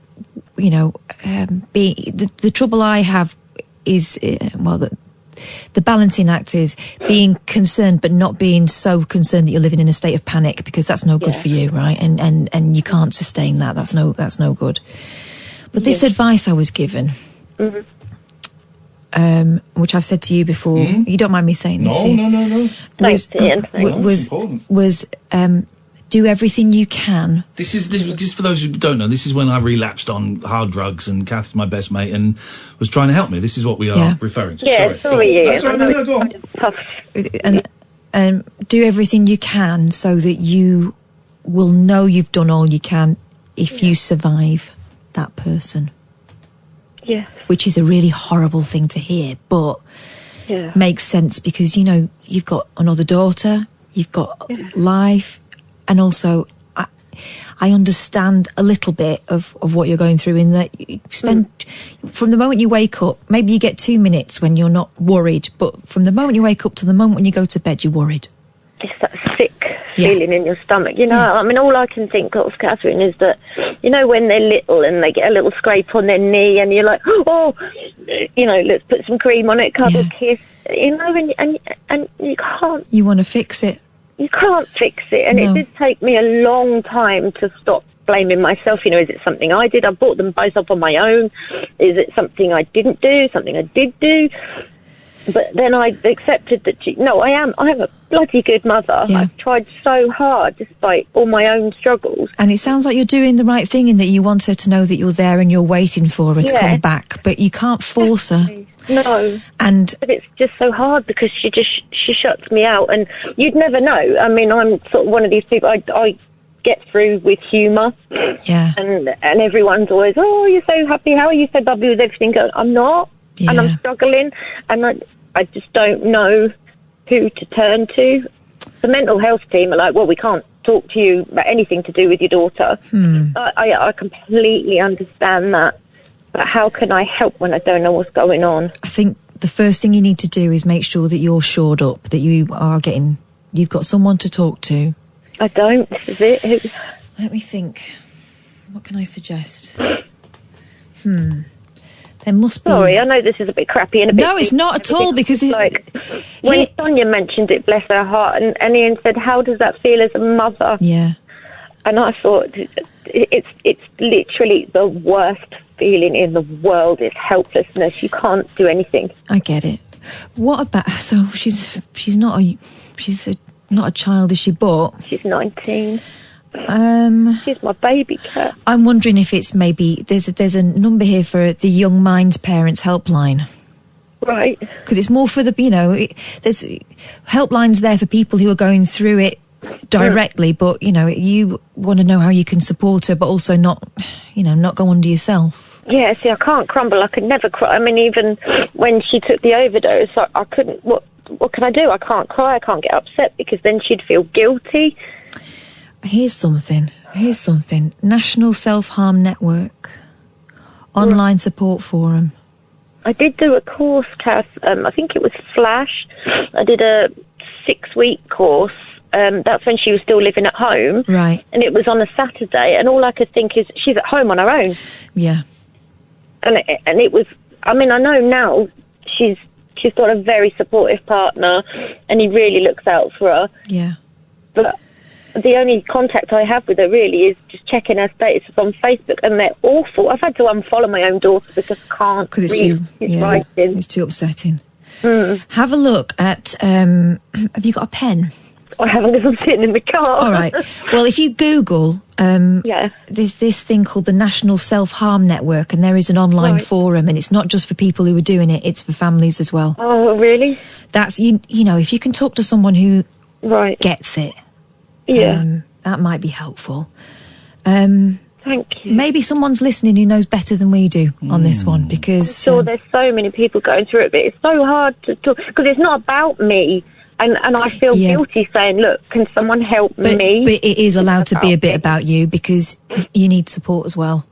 And for my other child, she's 15, nearly 16, and it's so hard. I don't get it, Mum. What do I, darling? Well, hold on to this thing that you can't... You didn't cause it. No. You can't cure it, and you can't control it. All you can do is, be there and let her know that you're ready, and that you're ready to hear her out. They're so amazing, Kaz. They're so beautiful. Oh, sorry. Thank you. Don't ever apologise. So much. Do you know what? I'm really honoured that you felt able to trust us with this. I don't talk to anyone. This is the first time, since she was 11, I've never spoken about it. I can be a bit like that. I'm usually the fixer. Yeah. I'm usually the fixer. And it wasn't until... you just laugh through life. Yeah, and then it's not until someone asks how you are that you go, I don't think I'm right. Luckily, no one does. No, they don't, do they? Because they always think you're managing. Yeah. Thank you. You can call us whenever you want. You know that, don't you? Thank you. And I'm so proud of you and Ian. And Ian, you're just doing so well. You are amazing. Thank you, mate. Talk to your 15-year-old as well. Yeah, I try and protect her from it. She's doing a mock exam, and but she'll know something's going on, though. She does. She sees everything she puts on Facebook as well, and I'm like, just don't look, darling. I would talk to her. I would suggest talking to her, because if you don't, there is a chance that at some point she might resent you. Yeah. Even though all you're doing is trying to protect her, she might resent you for not telling her stuff. And 15 is 15 is still a baby, but they've also got their head screwed on. And I just think, obviously, you don't have to go into the full graphic detail, but if you and try not to put any of your worry that you've got onto your 15-year-old, but in a matter of fact way, say, look, you've probably noticed some stuff is going on. This is what's going on, and this, I would share with your 15-year-old. She is aware, but it's something that we haven't actually had a full on. No, you're right. I think I'll let this week is exam week, so we'll wait till the weekend, and I think we'll have a little girly night, me and her. I think she would appreciate that, and I think that would be very helpful in perhaps stopping for both of you, but perhaps stopping it repeating itself with her. Yeah, this is the thing, isn't it? They're so lucky to have you, Cara. And also, just very quickly, do the two girls get on? Yeah, God. Well, then that's you like- never know. You never know what conversation. If you're talking with her, not to pass on messages, but if the Yeah. 15-year-old has some awareness of it, you never know what conversation she might have with her older sister. There's going to be no immediate fix to it. No. But little seeds need to be planted, and at some point, hopefully, those seeds will grow. No, you're right. You're a good Thanks, egg, Cara. guys. You got this. Thank you. I love you guys. Thank you, mate. Take care. Thanks for Take phoning. care. Bye-bye. 0344 499 1000. This is Talk Radio. Late night, Iain Lee on Talk Radio. Let's go to David in Toronto, Canada, eh? Hello, Ian. Hello, Cav. Hey, David, how you doing? You all right? What you got for us? I'm doing very well. Hey, well, the reason I gave you a call was a little throwaway thing that you and Kath had in a conversation ages ago, and it's always stuck with me. Uh-oh. You had this little argument about which song was the best version, and it was The Boat That I Rowed. Now, you said you preferred Neil Diamond, and Kath said she preferred Lulu's. Yes. And I was on Spotify listening to both versions, one after the other. Trying to decide which was the best Which one is the version. best? Please let it be me. But I just sort of thought, that would be actually kind of an interesting game, because there's loads of versions of songs, isn't there? A bit like the thing, when people send in their music and people are calling up and saying which is good and which is bad. Yes, thank you. I wonder Well if there's done. a kind of a game there. Because things that I read recently that, the song Louie Louie has more than 2,000 versions. Oh, Louis, and none of the lyrics are the same because no one knows what the words are. Yes, apparently they're just slurred, and they were originally banned, weren't they? Because they thought The FBI investigated it because they thought it was encouraging. It's about all rock and roll songs are about sex, but the FBI investigated it because they thought it was subversive and was awakening sleepers and something like that. Yeah. Yeah, but I really like that little sort of twist that you had, and it made me actually listen. Because I love this. One of the things I love about your show is that I listen to music that I wouldn't listen to, and then they stick into my head. And I was just listening to that for weeks, just thinking, I don't know which one is the best. Okay, version. well, okay. Neil Diamond. Okay, well, I like the sound of this little game that you've come up with, but before we play it, I have to ask you a question. Okay. Which is the best version of The Boat That I Row? Is it Lulu or is it Neil Diamond? I think it's Neil Diamond. Is it? Let's Wait. Let's play the game. Is it because Neil Diamond is cooler than Lulu and you feel sheepish about saying? No, not at all. I really like. The reason that prompted the call actually was you, Kat, because it was your vigour in how you defended Lulu's version. I think it's belting. I listened to it a lot. Yeah. Even drunk, walking up the road in Toronto High Street, and calling my friends in England. Starting to worry about telling them David. what I was actually doing. Okay, so Neil Diamond is the best. I think was the one that. Let's play the game. All right, then give us a song. Oh, let's do Louie Louie.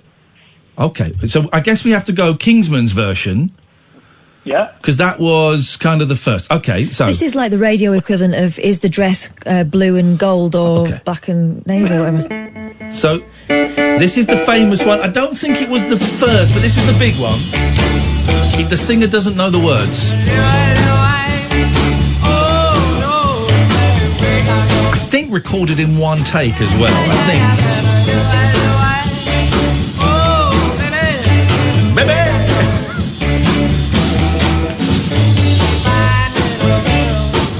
This is a song for shagging. This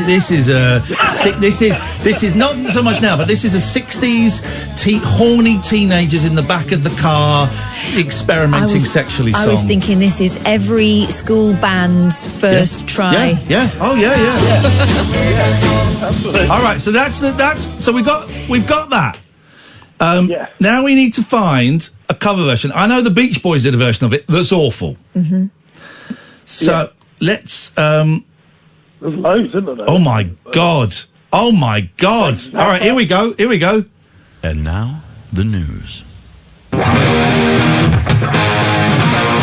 hang on a minute. Is this Kiss? No. Ladies and gentlemen, please welcome to the stage the one, the only, Mr. Iggy Pop.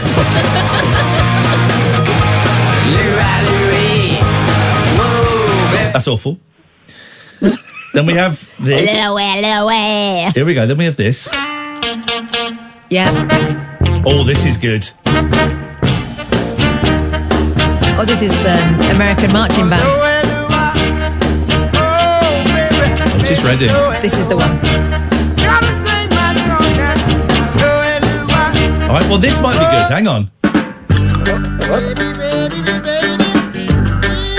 David, every other listener's going, Jesus, David, why did you have to phone? He's going to play Louie Louie for the next hour now. Oh, now! Yes!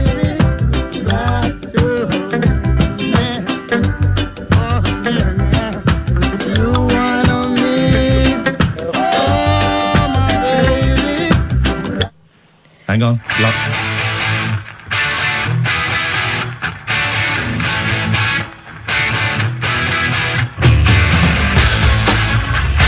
It's Motorhead. Oh, I like Motorhead. Yeah, this is a good one.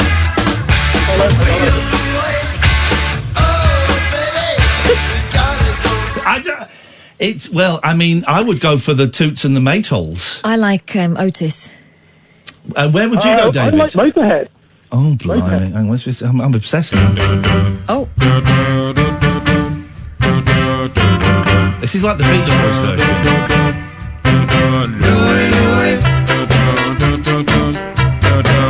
Well, let me play the Beach Boys version, because it's kind of similar to this. This is the version they've obviously... Dun, dun, dun, dun, dun, dun, dun, dun, dun, dun, dun, dun, dun, dun, dun, dun. It's a bit limp, isn't it? Yeah, and you can hear the words. Anyway, well, David, you've brought us to a crash. We can't go any further. An impasse. Well, you know what? It needs work. It needs padding out. It could be a different song, I'm sure, you know. Hey, what's going on? We've heard about America, and we've heard about Italy, and we've heard about Europe. I don't know what's happening in Canada with the old CV virus. You've got more wide open spaces. Surely you're all fine. Pretty much. The Canadians never shout very much about anything. I know, I'm in Ontario. I think we have about up to like about 35 cases at the moment. And Ontario is huge. I think you can fit the UK about 8 times in Ontario. And I think it's about the same in BC, in British Columbia. Yeah. And Quebec is now getting a few as well. So there's not like a massive fuss about it at the moment. People are kind of aware. Canadians are generally quite clean anyway. You know, they never like touching toilet doors, handles or anything like that. I was at work today and people were elbowing, greeting each other. Yeah. So people instead of shaking hands, so you're touching elbow. I see a tweet from Connie Walker. Have you heard the Finding Cleo podcast? It's incredible. It's about it's about a First Nation girl who went missing years ago, and they try and find her, and it kind of touches on the sort of rehoming of kids that went on wholesale, when they just split up First Nation families and cast whole families to the winds, basically. They never saw each other again, some of them, but it's incredible. Have a look at that. It's so good. Hang on, we've got that's so very familiar, actually. Go on. This guy who is the Matawa First Nation CEO who attended Toronto conference is saying that it could be devastating for First Nation families. They're worried about that in Canada. Yes, well, they are wrongly sort of considered a problem. It's a very interesting relationship. Yeah, and they have a lot of sort of very elderly people. David, I think you've actually caused more consternation with this bloody game than you were aiming to, so I'm going to have to ban you forever. In what respect? What's happening? Well, I've just got people on Twitter going, stop playing Louie Louie. Thank God the news is coming up. It means he'll stop playing Louie Louie. Oh, does it? Luke Haynes is tweeting me, here's the best version of Louie Louie, got to play it all. So we got Louie Louie crazy. Well, you know what? I do like to plant a seed. I do, I'd like to see it germinate. I love the clunky gear change. We'll come back when we're gonna play the version that Luke is sending me. David, nice to talk to you, my friend. Thank you. And thank you for being correct. The Neil Dharma version of The Boat That I Row is the one. 0344 499 1000. I think Luke's been drinking. He's just tweeted, here you go, Ian, the best Louie Louie, got to play it all, but he hasn't. Excuse me. He hasn't included it. Or maybe that's what he's saying. The best one is silence. Silence. Oh, man. Oh, yeah. I'm reminded by this. So, I was reading Record Collector magazine, which I love. I love that mag, right? And I like reading the ads for concerts. By the way, doesn't Bob Geldof look handsome in that picture? He's a handsome man. He's a really handsome man. I bought into the narrative that he was not... He's a really handsome man. Never forget, we're filming the Christmas episode of the 11 o'clock show. We've been doing a lot of jokes. It's before Paula Yates had died, but we were doing a lot of jokes about her and Michael Hutchence. And we were filming, before both of them had died. Yeah. And we were filming in Oxford Street, and I saw Bob Geldof sort of walk past me, and I thought, oh, God, he's going to have a go at me. And all he did was wink at me, and he said, love the show, keep on doing what you're doing. I thought, whoa, yes, mate. He was giving me tacit approval to carry on. So, there's this ad for a 60s Gold. I like 60s. I like these old tours, these old package tours. So, we've got the Tremolos, Herman's Hermits, no Peter Noon. No. The Mersey Beats, The Marmalade, Barry Ryan. I'm not sure who Barry Ryan is. Steve Ellis from The Love Affair. Great. Jerry's Pacemakers, Dave Berry. But above Jerry's Pacemakers and Dave Berry are Mamas and Papas, UK. Oh. Mamas and Papas, UK? What the hell? And I've been trying to... And imagine being Jerry's Pacemakers or Dave Berry, actual Dave Berry, who had actual hits. Not a massive player when it comes to, 60s music, but he had actual hits. Wasn't Dave Berry in Are You Being Served as well? I'm not sure. I think he might have been in that. And above you are Mamas and Papas UK. Now, if you go to the website that's selling the tickets for this 60s Gold tour, scroll down past Herman's Hermits, past Marmalade, past Steve Ellis, go down to Dave Berry. Oh no, where is it? It's not there. It's not on this one. On one of them, it said, the Mamas and the Papas, famous for their vocal blend on such hits as California Dreamin' and Monday. I think, well, no. Asterisk will not be here, but you can listen to these guys instead. Who are Mamas and... is it a covers band? Which is great. It won't be Michelle Phillips, the only or Jill Gibson, the only two surviving members of the Mamas and the Papas, because they ain't got nothing to do with it anymore. And the picture's not big enough. And I have not been able to... I've Googled it a bit. I googled Mamas and Papas in UK, and I got that posh pram shop. Yeah, the posh. I mean, it could be that. That's a weird interlude. We'll investigate more. We'll play the best version of Louie Louie.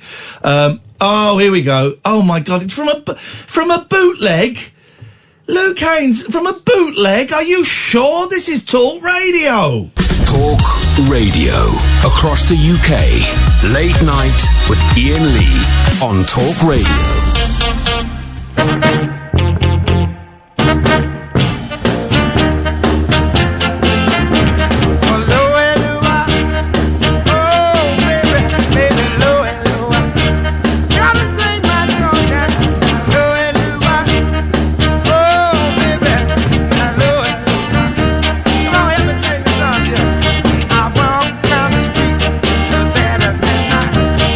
Go to the joint where having this ride.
gosh, I was miles away.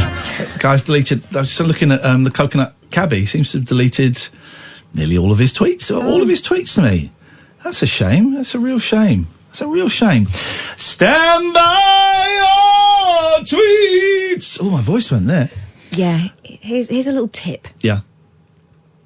Don't fire tweets off in anger. While you're driving. Here's also a little tweet. Don't send us Iggy Pop bootlegs to play. That was awful.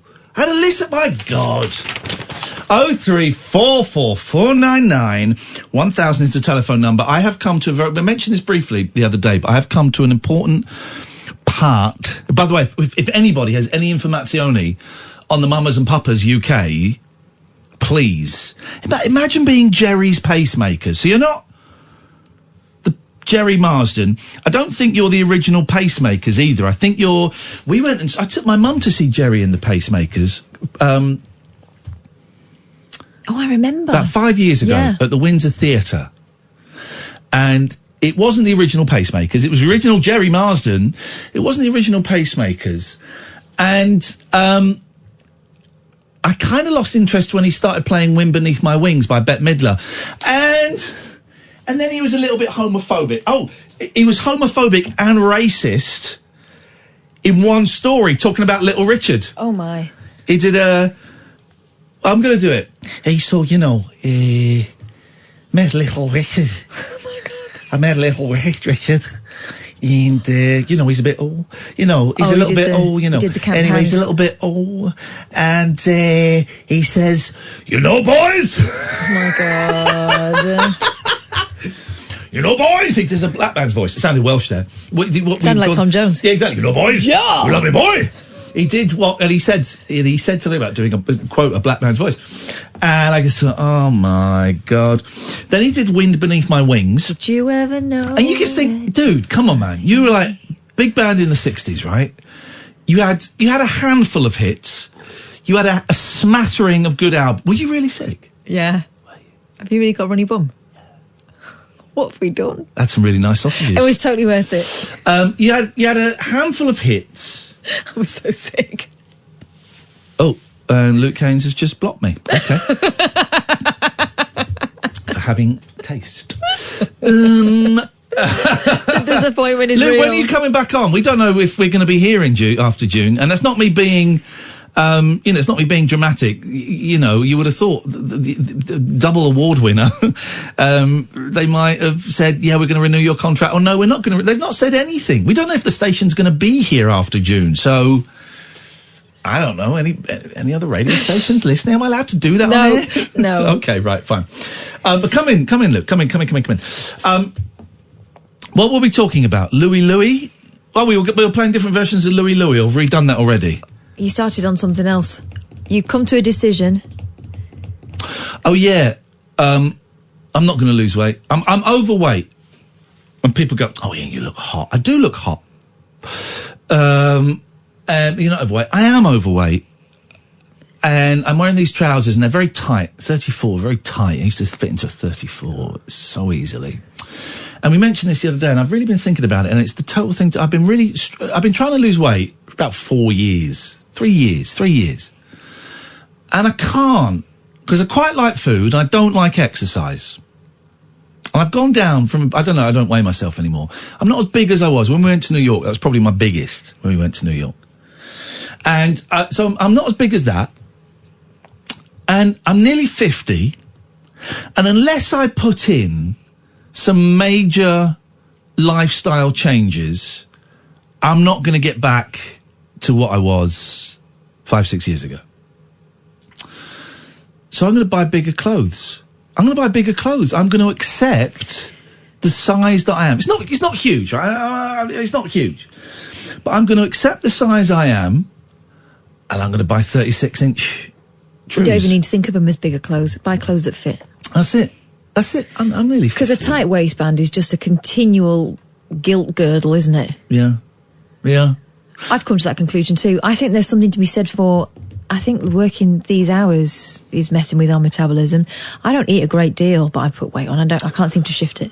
And this is not to say I'm going to go crazy with my food, going to enjoy my food, but I'm going to cut back on the Mackie D's. I did stop the lattes for a long time. I've just gone back on them in the last week. Stop the lattes, cut back on the Mackie D's. And I'm going to, once it gets a bit warmer, I'm going to walk more up Coombe Hill. It's a great place to go walking up there. So going to do that. But, and if I lose a bit of weight, that's great. If I don't lose a bit of weight, I'm going to have trousers that fit. Yeah, and they'll look better. And that's, and I'm having a big clear out of my wardrobe, because I live on my own. I've got a big wardrobe full of clothes, and I've got some other clothes in another wardrobe, and I've got a chest of drawers. So I've got a couple of suits where the trousers are never going to fit me again. So I get rid of the trousers, keep the jackets if they fit, 'cause they're nice jackets. Get rid of I'm having a big clear out of clothes. And I've already got one, first whip through one black bag of clothes. I want to get, if I can fill 2 more black bags, then I'll treat myself to some new shirts and trousers. Although I found 2 pairs of trousers I'd forgotten all about the other day. A brown pair of cords, and just some nice brown, I believe they call them cargo pants. Do they call them cargo? They've got loads of pockets. No. Right, so... Pants, trousers. Is it more of It's a trouser. No, don't say chino. No, I was going to say, what do they call them in America? Khakis. Oh, no, well, this is... Well, you know what happened to me the other day? You know when I lost the... I couldn't get into my car because I'd lost the keys? Yes. And do you know how I got in there? I rubbed my trousers on the lock and it opened the car. What? I was wearing my khaki trousers. Oh, yes, sir! She didn't. Yo, she did! She did! With pleasure. I'm just a joker here to make you laugh. Ignore my tears in the dark. I'm a happy man, a song and dance to make you smile. But as I walk home alone on the lonely mile, I cry, cry, cry. Please ignore my tears, my dears. My jokes are what I offer. Please don't tell anyone I know. I'm a lonely bugger. I go home, I have my beans, my toast, it keeps me warm. I sleep alone, I bathe alone, I play with my bits alone. But on the stage I will make you laugh. I put the sadness in the dark.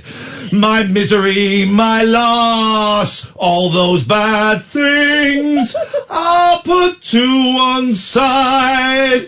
I'm a puppet with strings. I entertain you. My favourite line in that. I have my beans.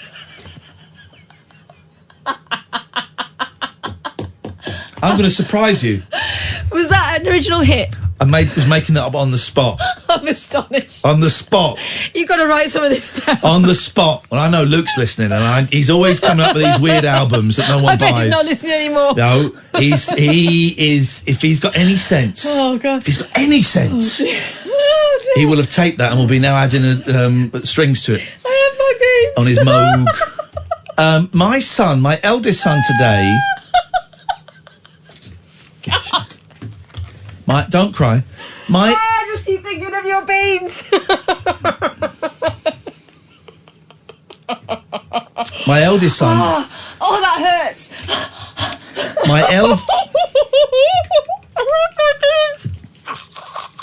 My eldest son today said, "Daddy, you're so good at making up songs." And I said, "Yes, I am." Except I didn't say it, I sang it like this. Oh,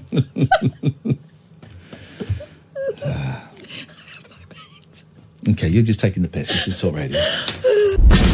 Late night, Iain Lee on Talk Radio. She's still laughing. Beans. She's been laughing all the way through that break. It's just the beans bit. I mean, the bathing alone. I mean, yeah. Here we go. Oh, dear. Beans. Here we go. Beans. Listen, and here it comes. Harvey says, here comes the judges' votes. Thanks for waking my cat up. She'll be out till 2 a.m. now. That's your problem, Harvey. JJ, I seriously just started Googling the lyrics of that song because I thought it was from a musical or something, simultaneously disappointed and amazed. Simsy, please can I have the lyrics to that song? Made me feel quite different. Okay. Mr. MWB, I actually thought that was a real song from a musical. What kind of musical? The fact you made it up on the spot is impressive. Oh, yes. Thank you. Thank you. Dear me. Luke Haynes has said he's never listening to the show again. That's your loss, Luke, mate. That's your loss. You'll listen. Nick says, I really hope someone has recorded the first performance of Ian's new song, I Have My Beans. That's, Don't keep talking about the beans. I'm going to try and sell that to the Mamas and Papas UK. Because there was a Mamas and Papas in the 80s and the 90s. Yeah. How many original members in the original Mamas and the Papas 80s? 1. Try again. 2. Correct. Who were they? The fellas. Yeah, Denny Doherty, John Phillips. Yeah. Both and then there was boozers. Mackenzie, right? Mackenzie Phillips, who alleges in her autobiography that John Phillips, her father, was raping her. Yeah. And then there was they had a larger set woman who used to be in Spanky and Our Gang. There was a group in America called Spanky and Our Gang. Can't remember the name of the singer. Anyway, Denny Doherty dropped out, and who was he replaced by? By the way, every other radio station is talking about the budget. I'm quizzing Catherine on the 80s and 90s reunions of the Mamas and the Papas that would play the cabaret circuit. Was it Joe Longthorne? If you're going to San Francisco, whatever his name was, Scott Mackenzie. Oh, right. Replaced by Scott Mackenzie. Right. And if you really want to know what it's like to exist in hell, Google YouTube. You don't need to type in the word videos when you YouTube because it's assumed that's what you're looking for. Mamas and Papas, Mamas and Puppies. Mamas and Papas, 80s, 90s. Gosh. There's a clip. I'm going to find it now. There's a clip. Stay there, Bobby, within a second. Of them on a TV show, and they bound out onto the stage, and Mackenzie Phillips is like, "Okay, guys, let's hear you. Yeah, all the leaves are brown." It's not that kind of song, is it? Let's go. So we're going to go Mamas, Papas. Right, can people stop trolling me with pictures of and gifs of beans? Thank you. It's Ian that has his beans. I was quite sick on beans earlier. Okay. They're called the New Mamas and the Papas. Spanky McFarlane. Okay. Here we go. Is this it? Here we go. Ladies and gentlemen, please welcome the Mamas and the Papas. Oh, it's the Louie still going on. Flipping heck, man. Flipping heck. Oh, that might be the actual Mamas and the Papas. That is the actual Mamas and the Papas. Let's go for the 90s. 90s reunion. Here we go. I can't find... Here we go. Get ready. Und Plateauschuhe und dazu der Sound von Flower Power West Coast Feeling. Und hier kommen sie, die Flower People, das Symbol der Hippie-Zeit, einer ganz anderen Welt. The Mamas and the Papas. Die Mutter und die Vater. Oh, hang on.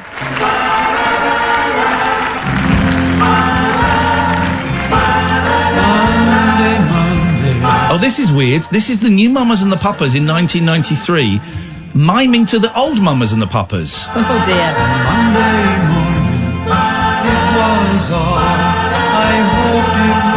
This is the weirdest thing I've ever seen in my life. Okay, let's. Why can't I find the clip? I bet it's been taken off because people found it too offensive, and so they removed it. Here we go. Let's try this. Just try this. While I'm far away from you, my baby. Stay away. Let's go to Bobby. Hello, Kath. Hey, Ian. Hey, Bobby. So I normally sort of fall asleep listening to your radio station. And I got woken up by listening to you sing about beans on toast touching yourself. Yep. I have my beans. It's a good song, isn't it? It was fantastic. Thank you, Bobby. You're someone who respects good music and art. So I just wondered what was going on. So was I. I was wondering. It's a song that says, yes, I'm a clown and I will make you laugh, but behind this smile is a veil of tears. And bean juice. Oh, I'm sorry. Oh, I get it. Sorry, Bobby's called in to laugh as well. Why don't you laugh it up, fuzzballs? Because when I'm on Broadway, you can. Do you know what you can do, Bobby and Catherine? You can kiss, as the Americans say, you can kiss my ass. I wouldn't want it if you've been eating beans. No.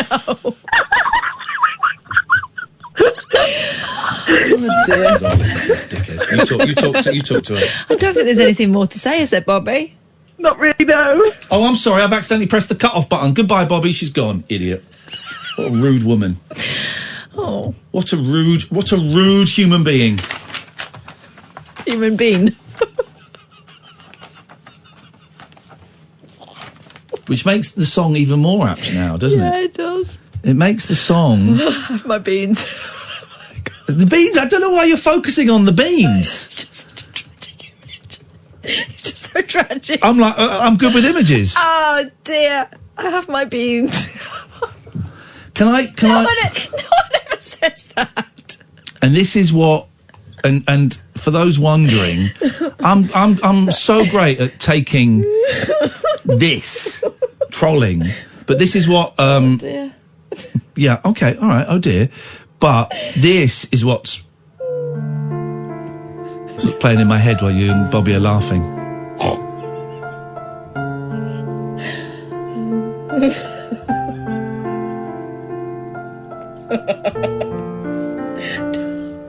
Don't put this on me. I'm just a lonely guy. My friends are gone. My friends don't love me. Strangers call and they mock me. I am just a lonely guy. But you have your Oh, piss off. Do one of your funny stories. All right. Here's a mucky one. Mum speechless. Daily Star. As kids on beach open message in bottle and find porn. Suddenly, I'm back in. It's the weirdest story. Scott's mum faced every parent's worst nightmare. I don't think I've ever thought of My that worst one. nightmare is my kids being kidnapped and never seeing them again. Yeah, filth in a bottle is not in there. When her children found an X-rated message in a bottle. I blame Sting. Carla Barr, 34, from West Lothian, was out walking the dog on the Shell Bay Beach in Fife, for anyone else who wants to see if they can find another one, on Saturday, with her daughter Jessica, 12, and son Fraser, 10, when they spotted a strange white bottle decorated with red stars. With her children eager to see what was inside the mystery find, Carla decided to stop and let them open it. But instead of a letter or a treasure map like in storybooks... Like in storybooks. Okay, yeah. They That's found what you'd something expect. more sinister implanted inside. Carla, a pupil support worker, told Daily Star Online. When we were about to leave, my daughter said, "Look at that bottle someone has drew on it. Maybe it's a message in a Look bottle." at that bottle someone has drew on Oh, it. she's Scottish. I wasn't going to do the voice. Look at the bottle someone has drew on it. Maybe it's a message. Aye, it's right good, that, my laddie. My wee laddie from Glasgow. Have you got a punt for the machine? Have you got a punt for the machine? Have you got a wee punt for the machine? I want to go on the machine, Mama. Mummy, I want to go on the machine. Have you got the punt for the machine, Mummy? I want to go on Postman Pat. Oh, my God. Do you remember when you once wanted to ride... The boy with calipers, yeah. Yeah, we go. Thank you. Read that tweet from Pete. Oh, dear. Read that tweet from Pete. A tweet from Pete. Read it out loud. I can't see a tweet. Oh, because you've muted him. Come on, flipping Kath. This is getting a bit mean now. How many lives has Iain Lee saved? 2. How many lives have you saved?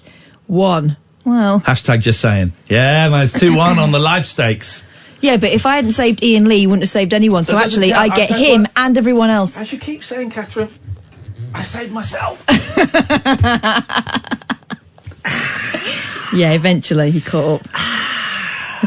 Anyway, everyone shut up. I'm being very humble about it, but I am a hero. Yes, so she told the Daily Star Online. Still talking? When we were about to leave... Oh, the porno... yes. My daughter said, look at that bottle, someone's drew on it. Maybe it's a message in a bottle. I said, I doubt it, but let's look. She decided to take pictures of the children opening the bottle to document their surprise and what was inside. Oh, brilliant. Jessica and Fraser opened the bottle and found someone had inserted a message wrapped up in plastic to keep it dry. Even dry. No. Inserted, plastic and dry. Even the language in this story is sexual. They really want to milk this. She said, my son and daughter opened it together and said it's a message in a bottle. It looked like somebody had put a lot of effort into it. The letter was rolled up in a plastic wallet and then stuck into a decorated bottle. Okay. We took a photo holding the contents and then started to open it excitedly. As the children unrolled the message, Carla said she was surprised, confused, shocked and amused in equal measure at what they found inside. It was a handmade advert for an escort service. What? Called the North Viking Sea Freelance Escort Babe Agency. My goodness, there's a lot in there, Let me just check this out on Google. The what's it called? The North? The North Viking Sea, all one word. Yeah. Freelance. Okay. Escort Babe Agency. See, we should be supporting these people because they're going to be out of work with Corona. I would suggest they're going to be out of work advertising in this way. It's not the most efficient. I can't find it. Which came complete with a picture of a woman in lingerie. Someone had stuck pubic hair onto. Oh! Carla said, opening them, we started to read what was on it, and the kids then said it looked like real hair attached to it. Oh, the dirty devils. Oh, that it really is going to have coronavirus. It looked like a newspaper, and on it, somebody had stenciled the writing with pen. It's like, do you remember those stencils we used to get at school? Yep. Where the C, you'd get the back, you'd get the... Stencils, yeah. Yeah, rubbish. Well. So someone's tried to disguise their writing on this filth. Yeah. Like, really carefully. It looked like a newspaper. On it, somebody had stenciled the writing with pen describing the North Viking Sea Where is this woman Freelance from? Escort Babe Agency and their beautiful babe, Sophie. She's from Scotland. Which part? Not Glasgow. Okay. So this is my not Glasgow. I am from Glasgow. Have you got the punt for the machine? There was printed parts along the top and a woman in the middle of the page with what looked like some sort of hair attached to the genital area of the woman. Yeah, we know about that. We then decided it was best to roll it back up and leave it for someone else to find. Why didn't you bin it? Someone else's kids are going to get a look in that. The mum said she was lost for words when the kids started asking questions. She said, the questions then came about who would have done that, what was it about, and why was there hair on it? We swiftly changed the subject. She added, somebody obviously has too much time on their hands. I think it's someone having a laugh. It was very random. The origins of the peculiar find are still to be established. There's no such escort agency. I'm astonished. I don't think there's any such woman. Jasmine, we did try and call you, by the way, but we couldn't call you back. So that's your problem. That's your problem. It's her problem, right? You tried to call her, right? You couldn't call her back. It's a problem.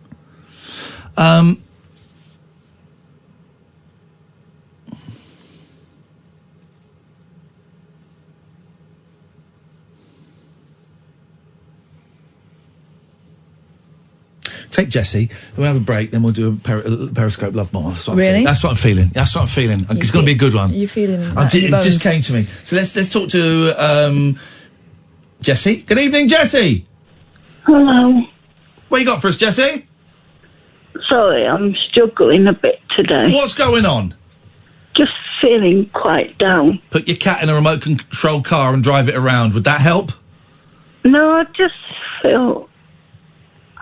Is Mark okay? I was being worried Mark, about I spoke to Mark last night, and last night he was absolutely fine. I mean, as fine as someone can be. You know, he's not very happy, but he's, as far as I'm aware, he's still with us. It's just my situation. It's difficult. Yeah. I know you understand. Of course I do. I know it's tough. I just sometimes feel like it's really hard when I know I can talk and eat, but that's all I can physically do. And yeah. I just feel like it's hard having to be treated like a baby. I know what you mean. Having seen my mum go through that, I know. I mean, she gets a bit confused these days and is not really as aware of it as she once was early on. And I know how frustrating it can be in some aspects for her. It was humiliating. It was upsetting. It's tough. I know it's tough. I know it's tough. Have you got other people that you talk to?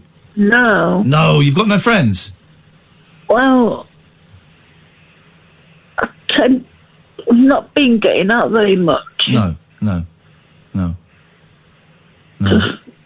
Also, as well, did you? I found that when my mum started getting ill, all her friends disappeared quite quickly. Yeah, quite quickly. You know what? Like people that you think are your friends, when your health gets worse, it's like they go away. Yeah, right? I was so disappointed about that. I expected a few of them to, but there were some people that I'd known since I was a kid, and they all went. None of them visit her anymore. Yeah, for being severely disabled. I don't know if it's a judgment. I never really spoke to them about it. I'd love to. I think part of it is a fear. Fear of their own mortality. I think part of it is I can't be bothered. I think there's a real effort of I can't be bothered. I think there's an awkwardness. People don't know what to say, and so they avoid saying anything, and then they can't say anything because it's been too long.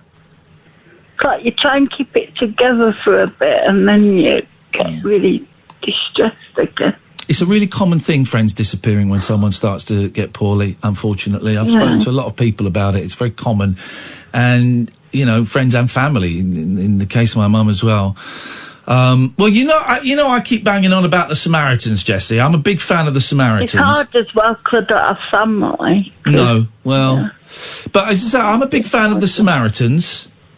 No. You ever called them up? No. Oh, they're great. Oh, you have a good old chat with them. You have a good... Yeah. Yeah. I know you two understand. Yeah. You're so kind. We do understand. We're not... Here's the thing. We're not kind in real life. We're horrible. I'm really kind. I'm really kind. I threw a rock at a squirrel earlier on today. I don't care, me. I don't care. Believe that. Why don't you give the Samaritans a call? I know the Samaritans have this image of being for people that are suicidal and it's miserable and they're really, really nice people. And if the call's not going the way you want it to go, you can just put the phone down. They won't mind. Would you consider giving them a call now? Yeah. How are your cats? My cats are a pain in the bum, but I love them. I love them. I want to get... They've heard about your cat and its remote control car, and now they all want one. True. Catherine, I saw your picture of your cat. Really cute. Was that the one sat in your bra? She managed to get most of her top half in one cup, yeah. And then there was one with us together, a rare shot of us together, because normally she doesn't like being photographed. It was a cat on its own, I saw, yeah. Yeah. Oh, she's lovely. The cats are, I think, are angels, and they are sent to live with us, and they keep me sane. They do. Do me a favour, Jessie. Yeah. Give the Samaritan. Would you just try giving the Samaritans a call? Maybe, yeah.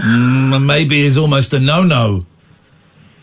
I tell you why, right? Because they're not just there for people that want to kill themselves.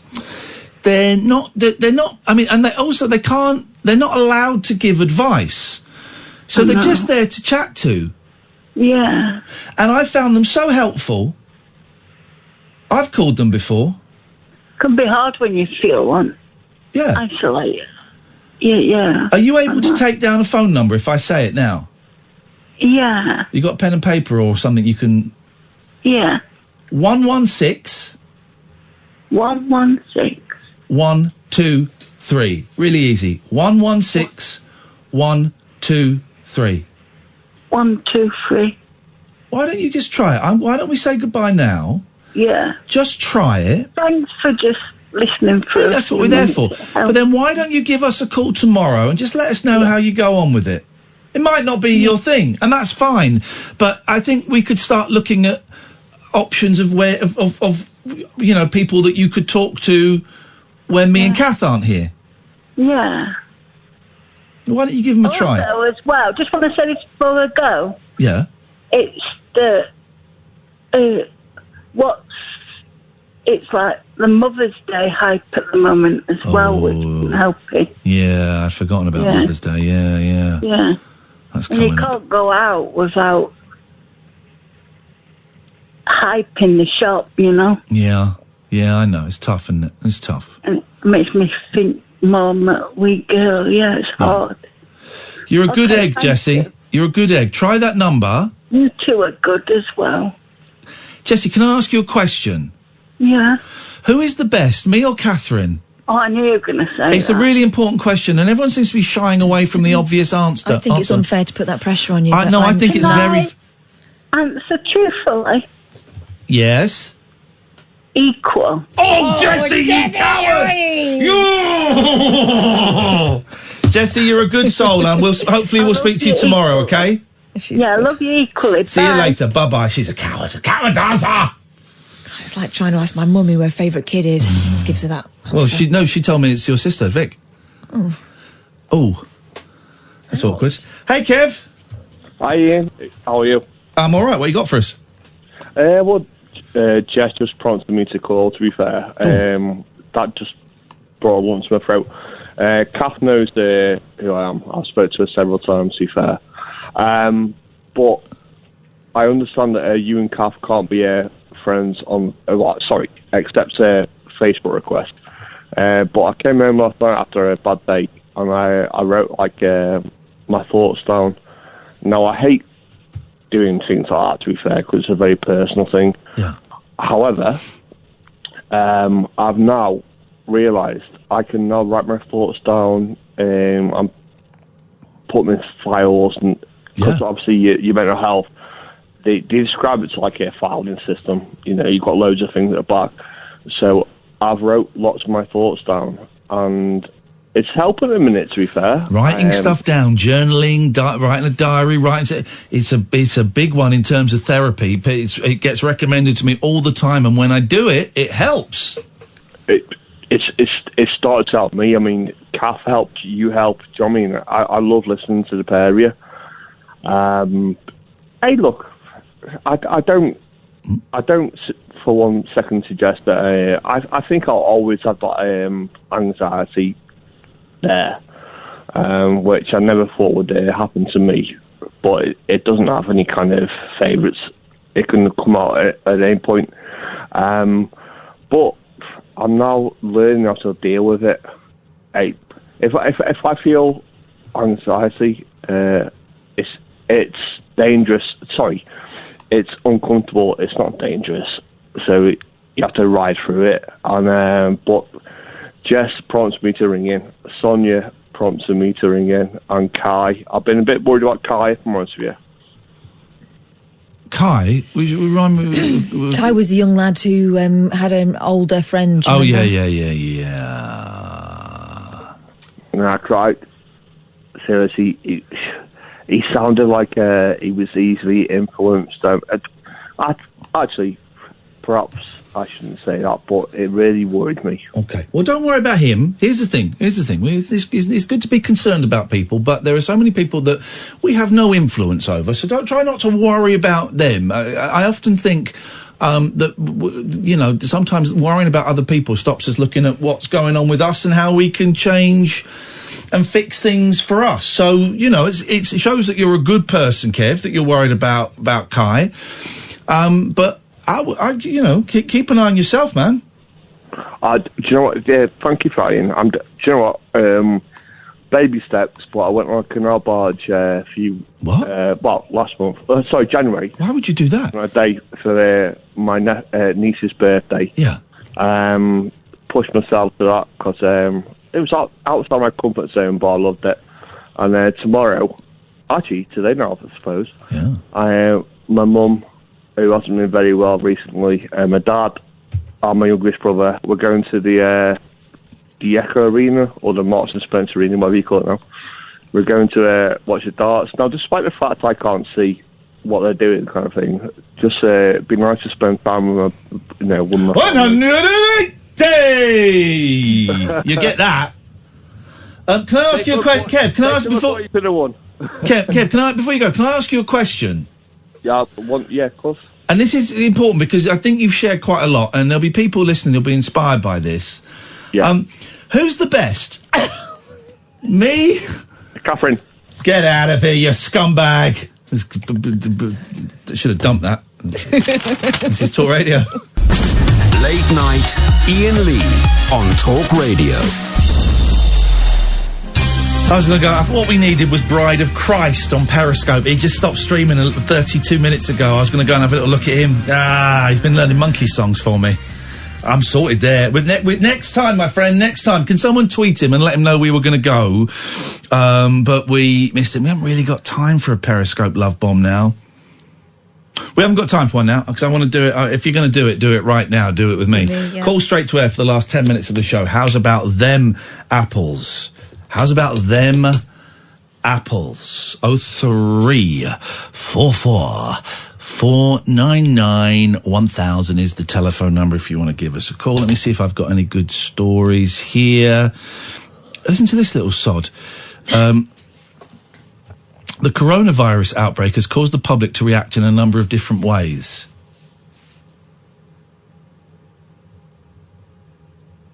Who's this dickhead?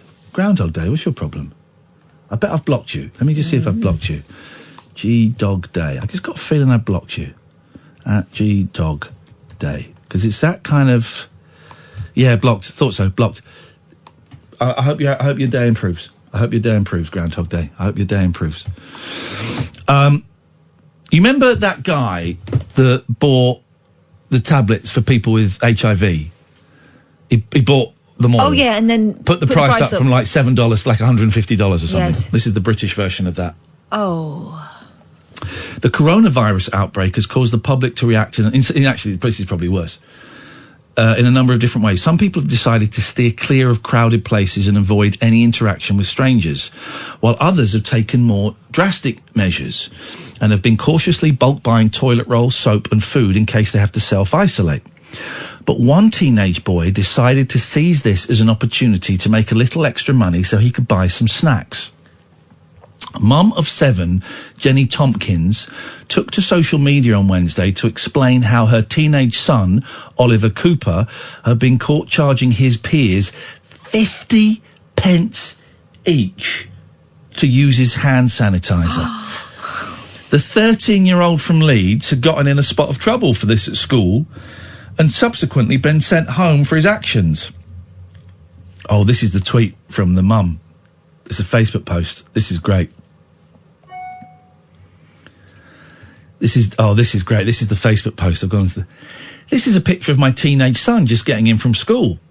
Why is he getting in from school at 10:53 a.m, you ask? Schools don't finish until 3 p.m. Well, the little turd has just been expelled from school for the day after being caught charging students 50 pence a squirt for hand sanitizer to protect themselves from the bloody coronavirus. Very hard to discipline this behaviour when his dad phones him from work to call him... Didn't see that coming, wow. Oh. Very hard to discipline this behaviour when his dad phones in from work to call him an effing legend. Edit. I can't keep up with the comments. For those asking, he made £9. He bought a multi-pack of Doritos and saving the rest to buy a kebab later.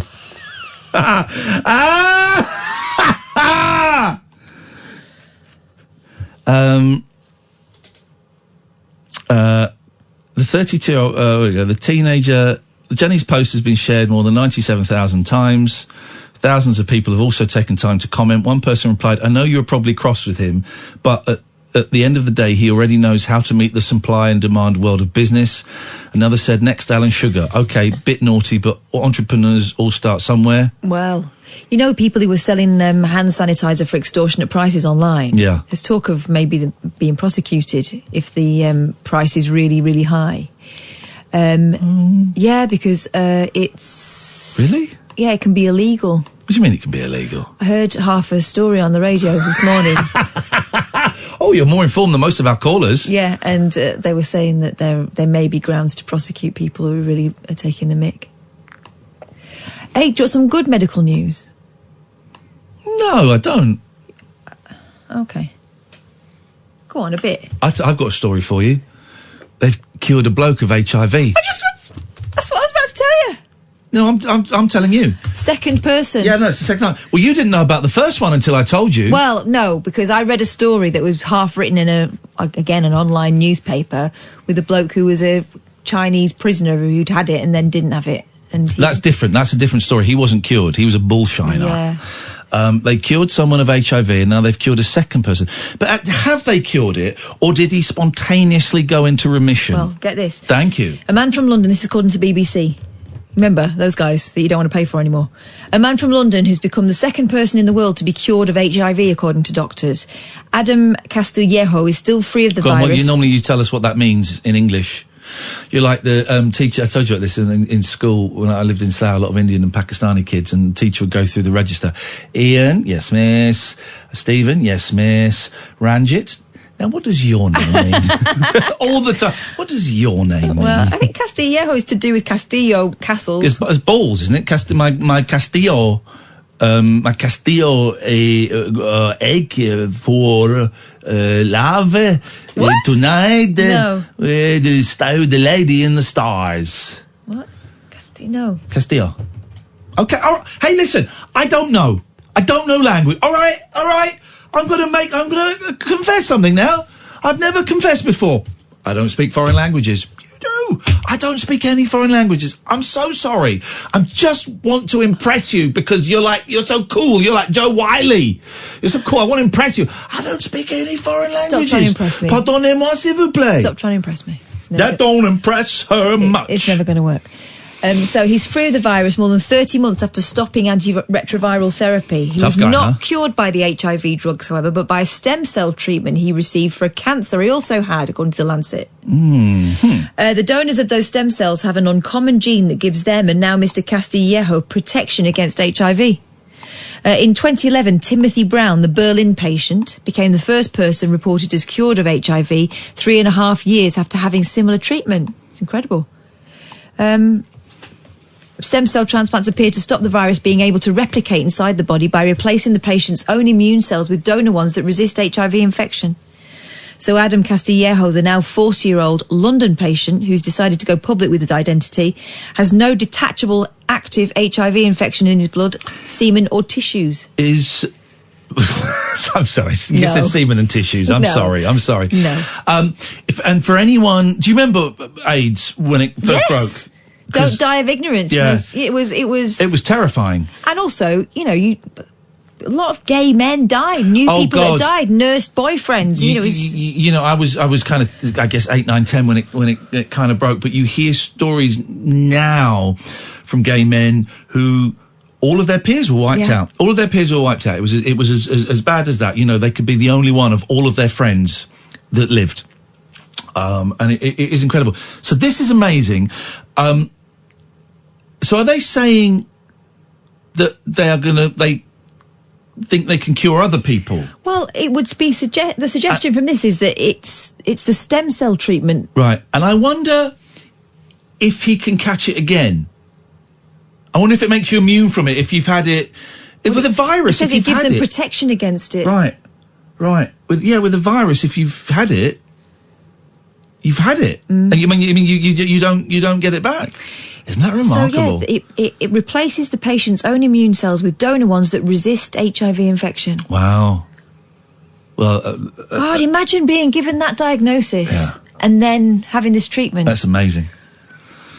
That's amazing. Did we just speak to Kev? Who was Kev? Yes. Who was Kev?